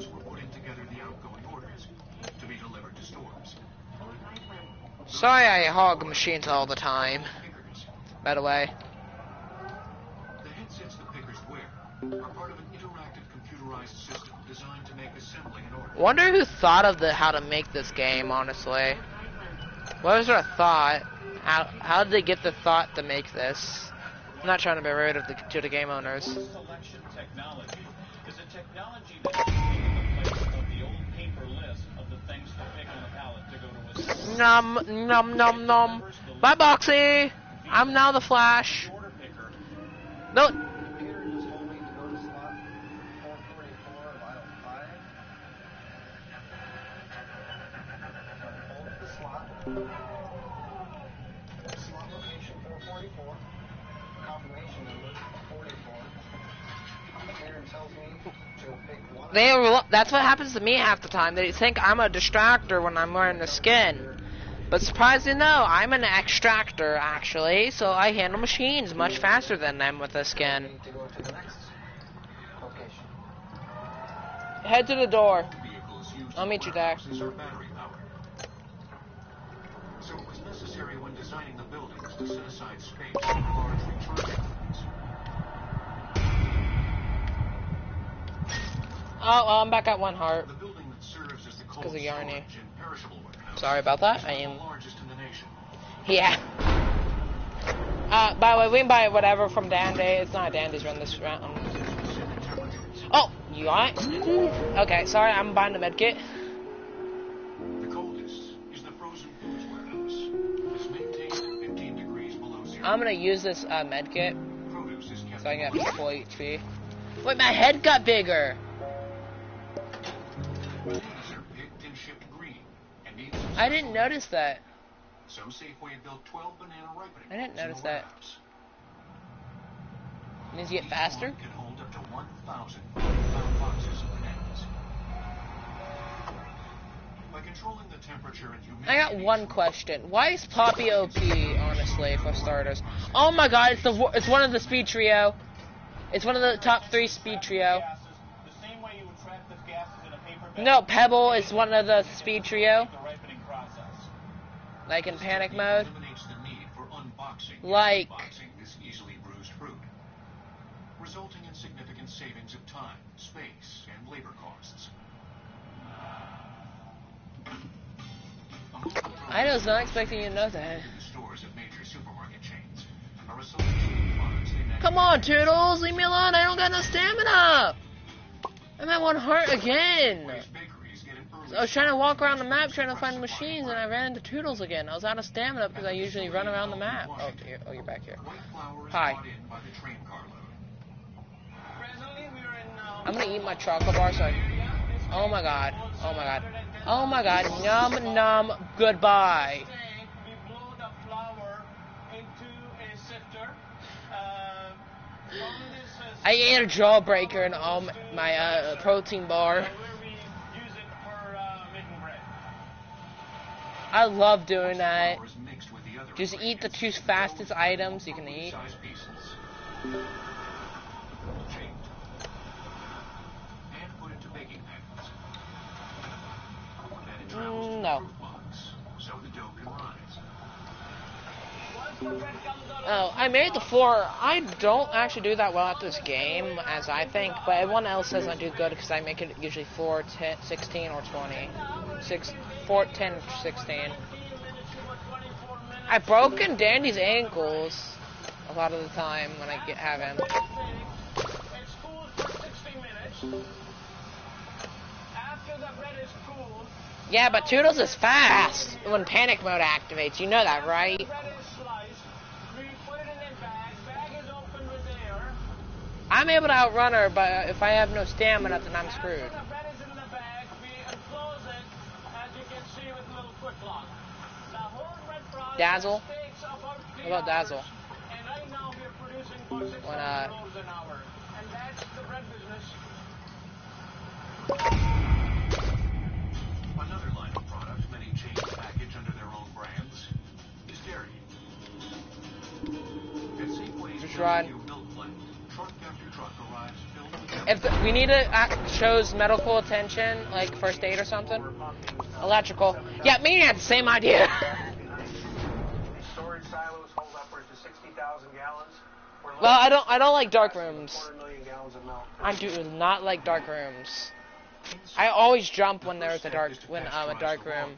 by raising its temperature until All the time. It's not my fault.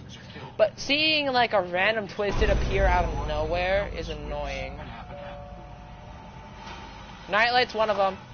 Since the plant outputs so many gallons of milk a year, Safeway decided to install an assembly line to blow mold plastic gallon jugs on site at a rate of over 2 million per month.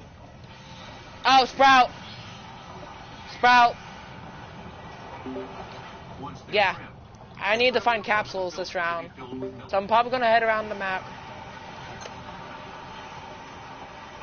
Our plant has the fastest gallon filler in the country, runs in speed. I would come the long way. 22 minutes. the Bellevue plant also produces Just warning you. 1 million pounds of cottage cheese a year. Surprised you didn't get note. Oh, never mind. 50,000 pounds of skim milk. Heat the product up, add bacteria. I don't like Sprout's ability, but From the curd. have you seen any capsules, iCore capsules? Because I'm trying to get Sprout's research done because I've been after your character as well. From there, after it's mixed, it goes into the packaging, cold storage, and out for a distribution Because channel. I know Mr. Rogers not here this round, and I'm happy about that. He gave me almost a heart attack because that came. It's one of the largest in the United States. There are 2 assembly lines to build gallon containers. What, is Sprout coming to you? One designed to handle round cartons and the other to build square ones.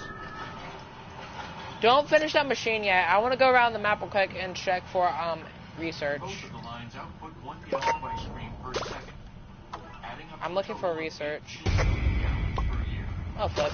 I just walked right in front of Sprout. The facility also manufactures a variety of ice cream treats. One machine No, puts the final together research on ice cream Sprout sandwiches is there, but I need to get 1,500 through. miles. Oh, wait. Actually, he's going the other direction. This assembly line produces 350 stick bars. Yeah, I'm going to do that now. Go and finish that machine now. Manufactures between 40 Finish the machine and now. 50 million bars per year. He's at the entrance. Watch out. Supermarket chains produce themselves and other domestic products. Think you can outrun Sprout? The world are a common part of the land selection. That was so close. Oh, eat and buy that. The equipment the entire grocery industry needs to warehouse, Yeah. store, and display perishables. You almost died from Sprout's tentacle. The total U.S. energy used for refrigeration. This gigantic enterprise Yeah. had to start somewhere. And a big king and a little pig Hey, did on. their part to make supermarkets the nation's supreme supplier. Imagine when we get Pebble this round. Supermarkets may have played a vital role in the development of our modern suburban lifestyle. But providing an adequate food supply has been an essential Lily is part one. of the success of cultures throughout human history. Boxy's the other. Get along without it. We can't transport without it. Napoleon says an army moves on its belly. Twisted Boxy. He is a fast one. I put him at like To civilization at around like 5th place in speed because of how fast he is sometimes. Cities developed. Not trying. Am I wrong? Stores and markets flourished. To supply To me, when your starter, he is. self-sufficiency of farmland. During the settlement of North America by Europeans, trading posts Yeah, were some Yada. of the She's not an issue. They She's not an could issue. So, travel oh, I just took tape. Sorry. or hunt themselves, including sugar and coffee, plus most basic supplies like blankets. I'm right now finding all the lot. As more Oh, people there's my settled place to into sell. an Are you area, on the final machine? larger retail businesses known as general stores appeared. They sold a wider variety of foods and canned goods, along with just about everything else for the home or farm. You did that one, okay. Grandpa and Grandma's back. As urban populations grew, stores became I see the final more machine. Oh, Boxy, please. grocery store. Meow. Sorry. By the beginning of the 20th century, the Great Atlantic and Pacific Tea Company, or A&P, I have no stamina. I'm trying to regain by juking my own self. Shopping in a store 100 years ago was very different than it is today. Stores were set up with clerks who did all the work. All a customer had to do was That's fine walk with in me. the store, and You need the tapes anyways, don't you? If you're the healer. The customer's not allowed behind the Hey! counters, and the Gnarly! the items for the customer. in the early 20th century, Clarence Saunders, Get that a door, grocery Joe. store Stop owner kidding. in I'm not Memphis, kidding, son. Tennessee, I'm found not that either. clerks gathered Watch out, one at the door, Grandma. too labor-intensive. Today, at the Pink Palace Museum in Memphis, is an exact replica of his creation that revolutionized Wait, is the that the grocery group? industry. Is that the group The thing? first successful self-service grocery store. No one seems to Oh, know blocks? why he named his store Piggly Wiggly, but customers flooded in when it opened in 1960. And there were innovations that customers received that would really influence their shopping habits. The first Almost done. style. Once you went into the Finish store, that now, you couldn't get so we out can get until this you done. finished Go, go, go, go, go, go, go, it's panic mode. was a shopping mall. Yeah, I see. It's allowed the customer to pick up Cards. the produce and the materials and put them in the basket themselves. Not me. Not me. I'm not going back out there. I already walked in that wet grass. Grandpa! The quality of the goods that they wanted to buy. Put them in the basket and go through the store and get Come in, Annihilate. Stay inside. Piggly Wiggly Okay, store we're at in full Baltimore HP. is The another cat will grocery come store back. chain adopted the self-service format. But in more than a decade, the larger supermarket format made its debut. Today, Another one saw me. there are 45 stores of a family-owned chain of supermarkets named, Ew. according to the Smithsonian Institution, She gone. these are the direct descendants of the first true supermarket. It opened in 1930. How much you bet Roger's in here this round? It was the brainchild of Michael J. Cullen, who had first come up with the idea while working for A&P in Brooklyn. In a letter to his employers, he outlined the concept of I'm at 2 hearts again because I kind of took damage in an prices would be accident. offset by a higher volume of sales. Michael Cullen, my uncle, sent this famous letter outlining his vision of the supermarket. Wait, did you take a heart? And of course, they didn't do anything with it. So that heal is up nothing for us, I guess. Teamed up with a wholesaler, gave him an advance to start this first supermarket, which he did in Jamaica, Long Island, in 1930. His timing was perfect. By 1930, most households had an automobile. I found more tapes. I'm gonna pick it up. Refrigerators were becoming a standard home appliance. And America was sinking deeper and deeper into the Great Depression. Lower prices were a welcome relief. Mike was a great promoter, and his two big slogans that he used them quite effectively, put them on his stores, in his ads. One was the world's greatest price wrecker, and the other is why pay more. And he You're better than my other teammate. consistently. By 1936, there were 17 King Cullen supermarkets doing approximately Nom, $6 nom, billion nom, in nom, nom. business annually. Bye-bye! Retailers were held off on adopting the concept, thinking it might fail. I love eating, like, tons of speed items. Watch out, Cosmo's in the center of the area.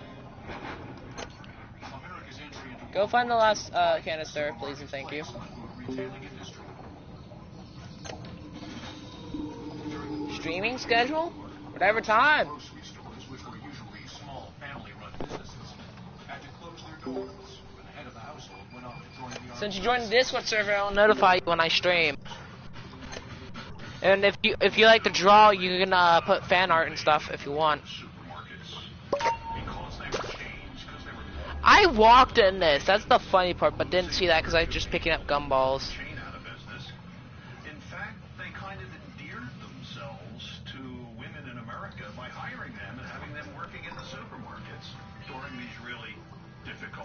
You ever played 99 Nights in the Forest? Supermarkets were in a perfect position to benefit from a period of unprecedented prosperity. Actually, surprisingly, that is real close. Yoink. Nom. In the 1950s, it became symbolic of the American way of life. Close. Save your tapes for later, like when I'm on 1 hard. Don't heal me until I'm like on 1. Oh, buy the medkit. I don't got enough! You heal me after this.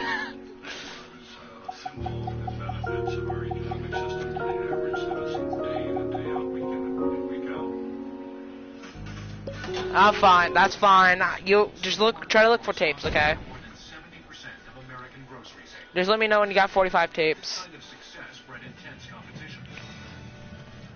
I got a stopwatch, so I can do a thing. With additional non-food items, in response to the increasing number of low-price discount stores, including Walmart. Who's the 2 people? Then in the 1980s, warehouse stores began to appear, proving people were willing to buy in bulk size in a more industrial. I'm doing a machine right now. I activated stopwatch so I can do a machine much faster real quick. Supermarkets have I have a protein bar too. to keep up with changing consumer desires. In reaction to modern life's busy schedules, preparedness departments Oh, no way! Look at her! Oh, look at him. Razzle and Dazzle, look so cute. are targeting particular So adorable. like those interested in organic foods, or specific ethnic groups or immigrant populations.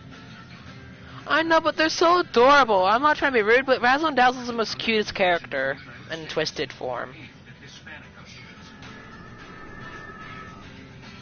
But the evolution of supermarkets has always reflected societal change. I'm gonna get noticed by her so I can get more research on her.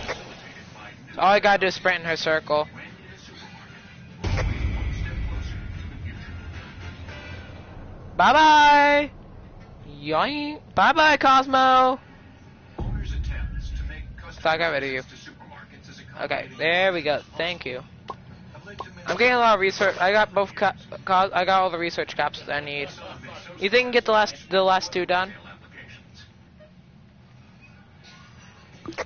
Perhaps the most widely used I'm right now. I'm on stamina up regen, so I'm not gonna be going out anywhere until my stamina's fully back up. or UPC, Do you care about that? binded number, which is represented by a set of lines and spaces of varying thicknesses. I'm at 150 stamina up. I'm good again. Digital camera. Sorry, I'm just making sure I'm full stamina up because I always die because of my stamina up. Supermarkets were the first to use the system at the retail point of sale. IBM's first system I see where you're at. that were able to process parts. I'm trying to lose Cosmo. The IBM 3660 supermarket system, which consisted of a control I did one. I did one at least. and scanners, and these systems were first shipped in July. One was right beside the spawn. The use of barcodes revolutionized both the checkout process and inventory management.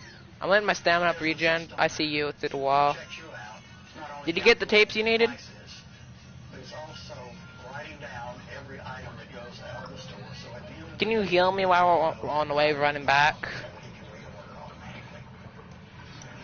The data collected serves many purposes, including analyzing store traffic patterns to better plan store staffing Okay. needs.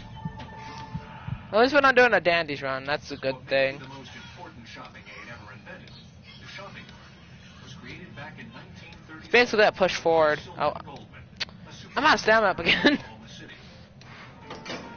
My friend always tells me to put stamina up things on her. I just need more stamina up, I think. I have 150. I don't wear any stamina up trinkets. I think that's my issue half the time.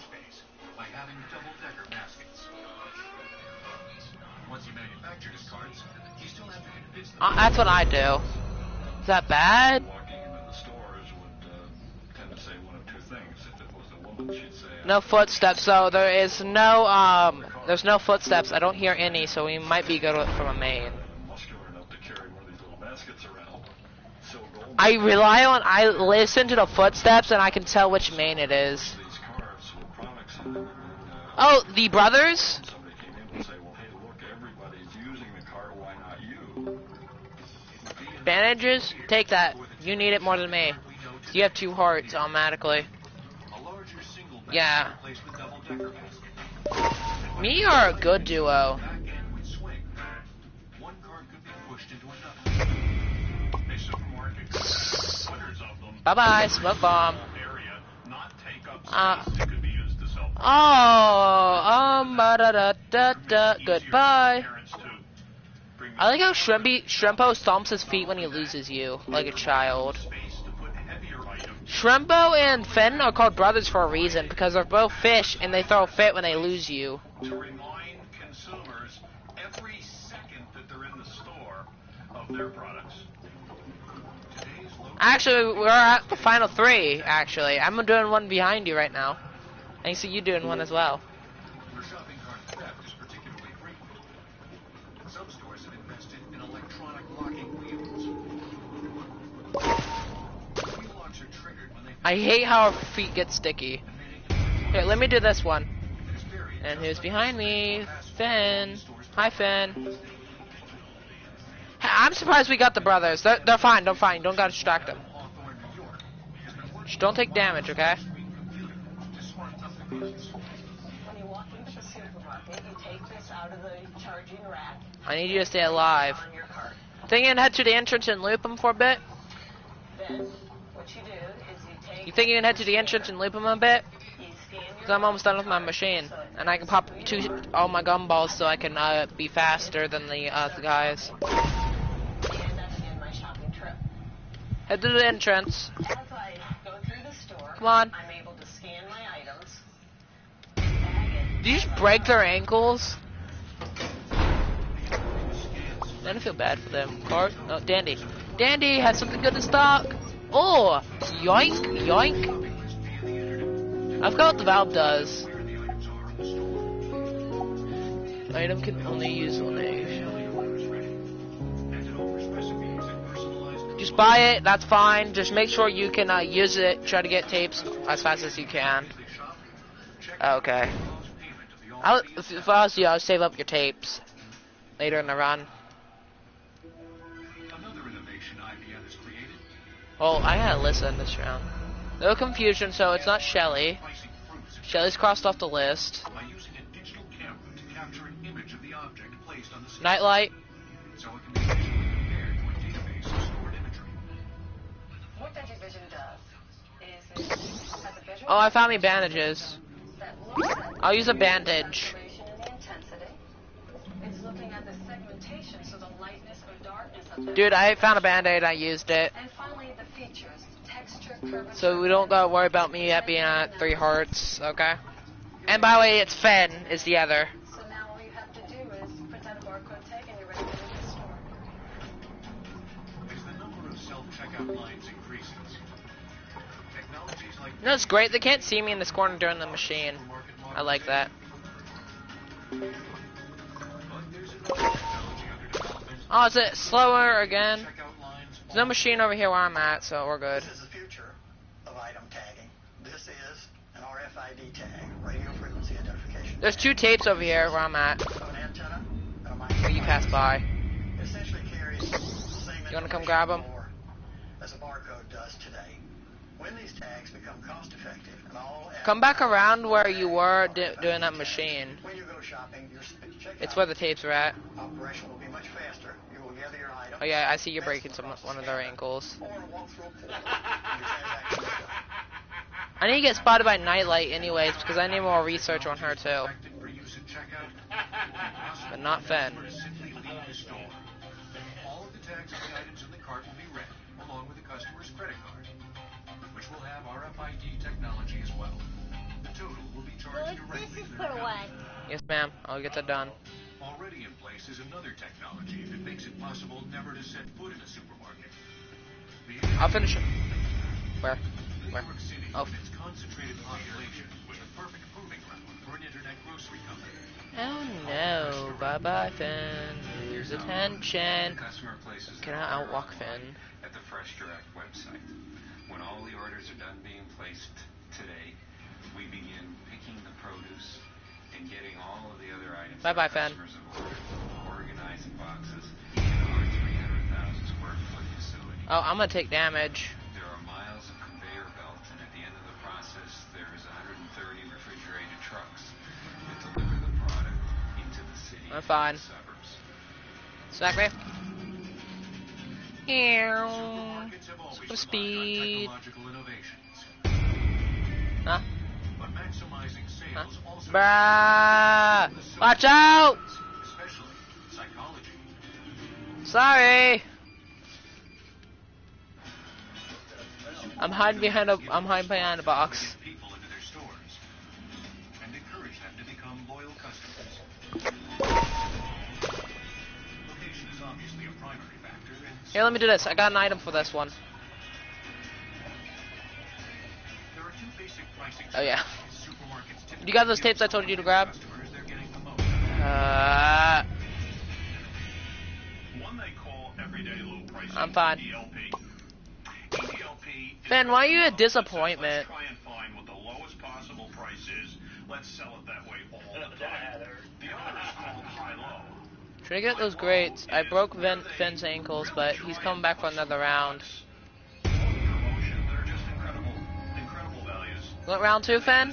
Round 2 of broken ankles? Who buy the full basket Bye. products, which include Have a great products at time. their Yep, come regular on. levels. Get that done.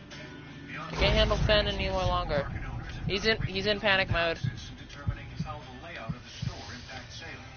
Okay, let's see what kind of cards we can get. So, I'm hoping for a good card like brighter or less electrical attributes at times. Place product sections at the entrance of their supermarkets. Or movement speed. Hey, at least I'm at 107 movement speed now. Over the produce department. That's great. Because it helps make the fruits and vegetables We got good card collection this round. Almost all supermarkets place the frozen foods Oh. in the aisles nearest the checkout to minimize thawing. Why am I walking sideways? There we There are go. several reasons why most supermarkets have the perishables around the corner and the dry Boxy. sometimes on the shelves in the center of the store. Refrigerated cases need to be where they can get to the equipment that runs those cases, the dairy cases, the frozen cases, or the meat. There's gonna be one more. Part of it's practical. But this arrangement is also how shoppers prefer. Roger. In 1964, Department of Agriculture studies found that if Last one's Roger. were placed in the center aisles instead of around the periphery of the store. Our 3 are Poppy, Boxy, and Roger. One reason why commonly purchased products like milk are placed in the back of the store has to Yeah. do with marketing strategies to maximize Done. sales. The idea that a supermarket would have in strategically thinking about what its layout is to make sure that the consumer sees as much of the product as possible. And so there's a couple things that you would want to put Box is heading my way. from the door. And milk is usually an example. Bye. There are many marketing Bring that butt around. strategies that dictate exactly what products are placed on store shelves. There have been a lot of studies. You found another? about shelf placement, and it is obvious that eye level. So back there's Roger. Female eye level, I think, is about 54 inches or something like that, and male eye level is a little higher. Oh, we may be spotted by him. So vertical I need to get spotted by Roger anyways, so I can unlock more research on him. marketers who are marketing to children, because children can be very influential decision makers in the supermarket. Tell me where Roger's at. That might appeal to children. Sugared cereal. Let me know where Roger's at. Are you still at full HP? Level that a kid might see. It certainly makes sense. Are you still at full HP? The best products at eye level. The most Okay. famous brands want to Just let me know where Roger's at so I can get spotted by him. The better spot is right at the end of the aisle. In the industry, we call them end caps. Okay. As they say, pile it high and watch it fly. Box is heading your direction, probably. You're going to spend some time at the checkout counter and looking at items, to entertain yourself while you're sitting there waiting. And so they tend to put. Why do you need to activate Roger? At the checkout counter. Supermarkets also pay a great deal Oh, I see him. attention to atmospherics. Get spotted by him real quick. Things that affect Okay, I got spotted by him. I'm good. auditory and even olfactory sensations. Don't We're seeing all the major supermarkets with fresh bakery. I'm at the final capsule. advantages. Number one is it's an opportunity to sell. What do we call these things? I usually call them engines. Send that bakery aroma throughout the store. And so when people I usually call them machines or engine. I'm not that hungry, they get in the front door and they say, I am hungry. I wouldn't do that.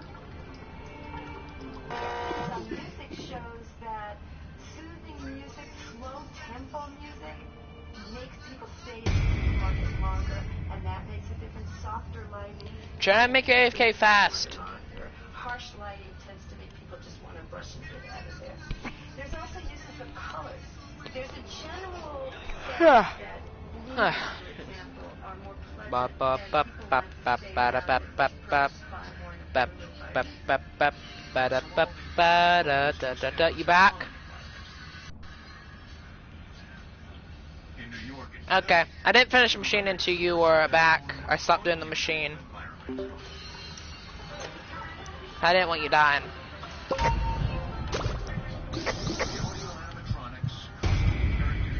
See him?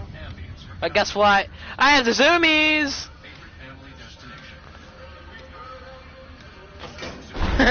Think I'm scared of Boxton? Slow.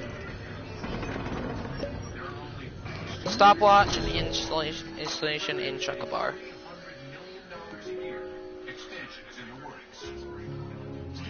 I usually just buy the stopwatch and installation for more of the machines more faster. I want Astro.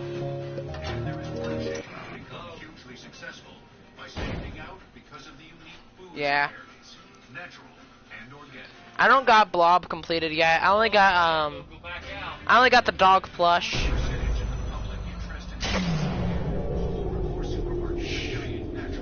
Listen. Tell me if you hear footsteps.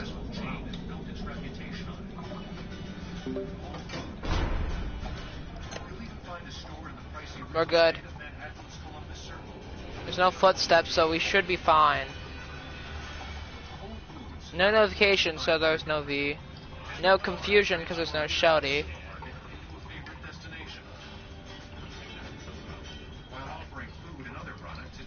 What?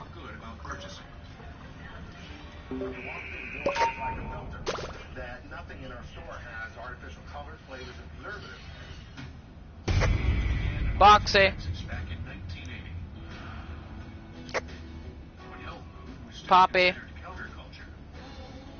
The history of Whole Foods Market, interestingly enough, was the merging of three small hippie health food stores into one big hippie supermarket owned by Don Mackey, Craig Weller, and Mark Skyle. John's vision from that day and why he was in the business really still Found Band-Aids. today as CEO. He's mission driven like he was in the very first. And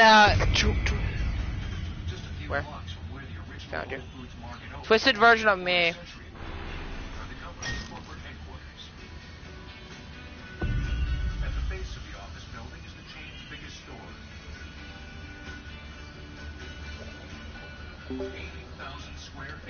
There's a twisted version of me, Poppy, and Boxy.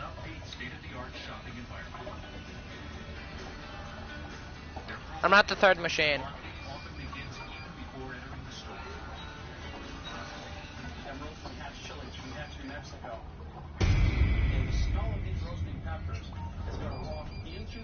Down that escalator, through the parking lot. And people are going to come across here and say, what is that smell? That opens the door for me to offer them opportunities to taste new things that they never had before. Bro, I can't lose her. I'll go down to one. Stuck. Thank you. Watch out. I'm stuck in the corner again.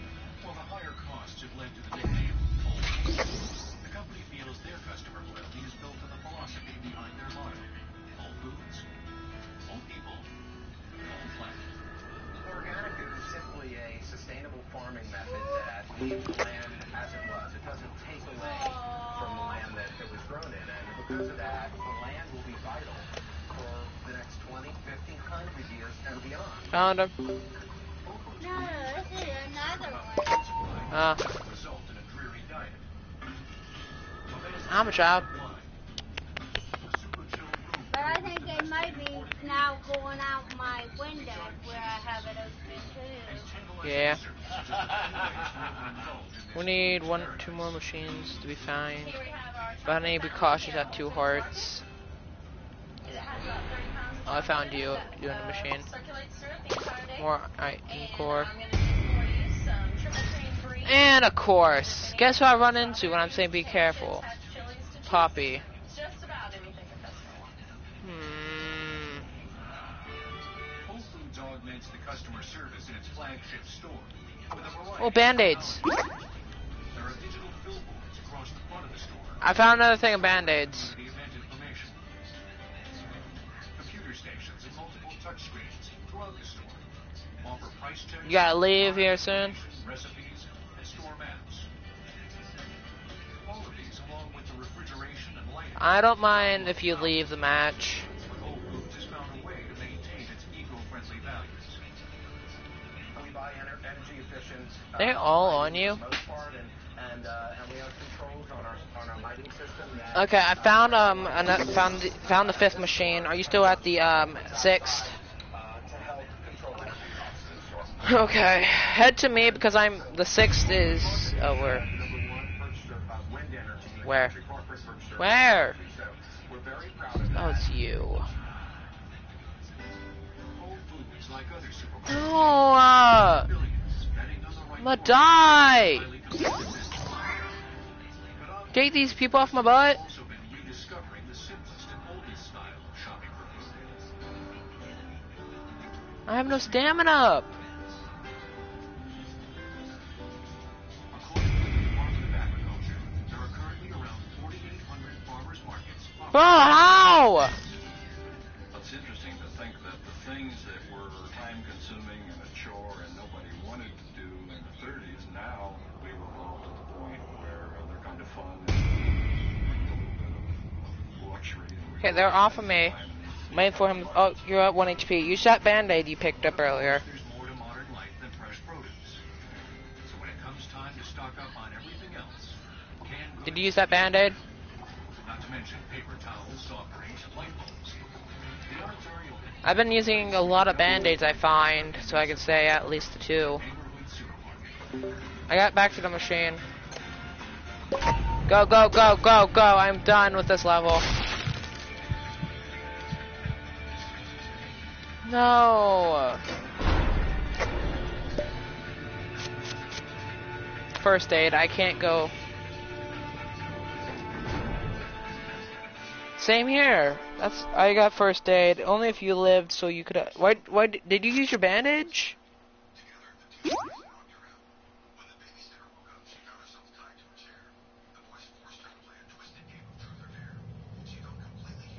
Okay. Sorry I used up all the bandages in that level. No way! 2nd time in a row?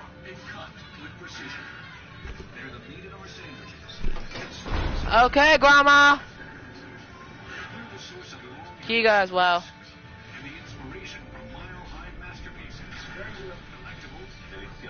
I heard her. Oh. Wow. I hate you.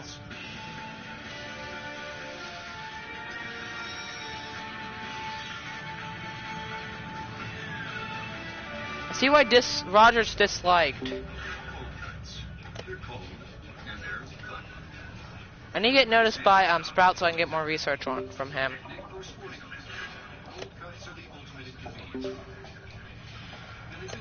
But first, I'm gonna finish up a couple missions. Oh yeah, we got Tiga this round. That the character you need research on.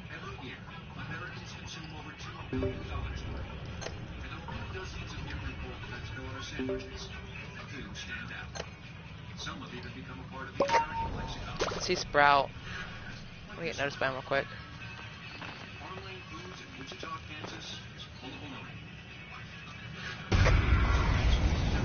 And then lose his attention. Perfect. That's more research on Sprout.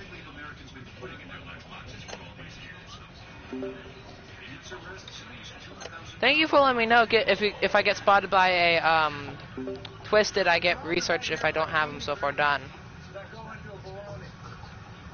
We have what they call 50 trim. That meat will be 50% lean, 50% fat, and we're going to this particular combo. Over here we have About to finish another machine.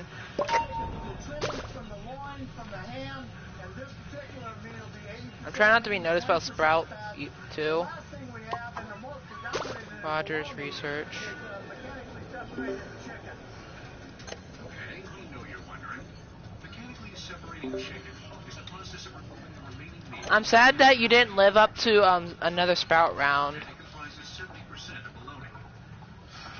Named after Bologna, Italy, the town Tigo is here too. other classic handmade sausages.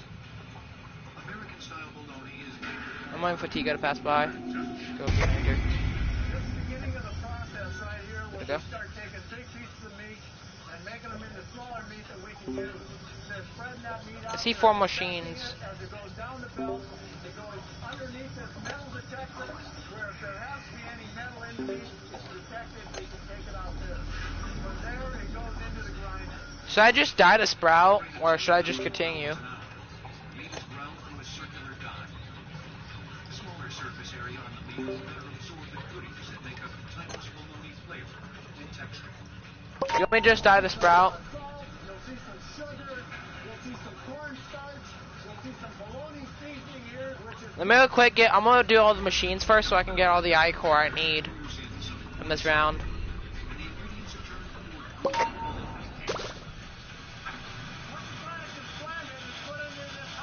I'm waiting for Tiga to pass by.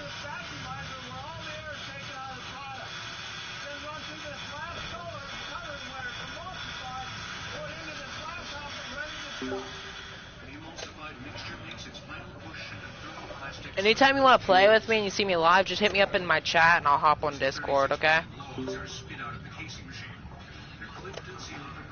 I'm gonna quick mute my stream.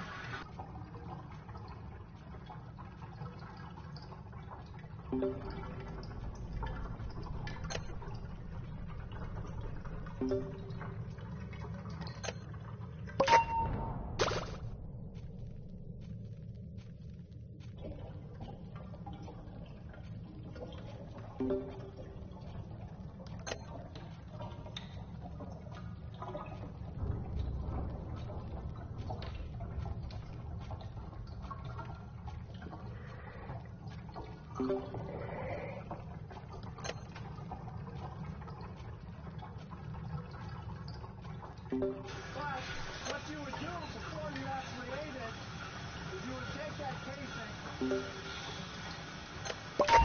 away from the meat, so that all you really are eating is bologna. There we go. I died to Sprout's tentacle. Sprout. 303.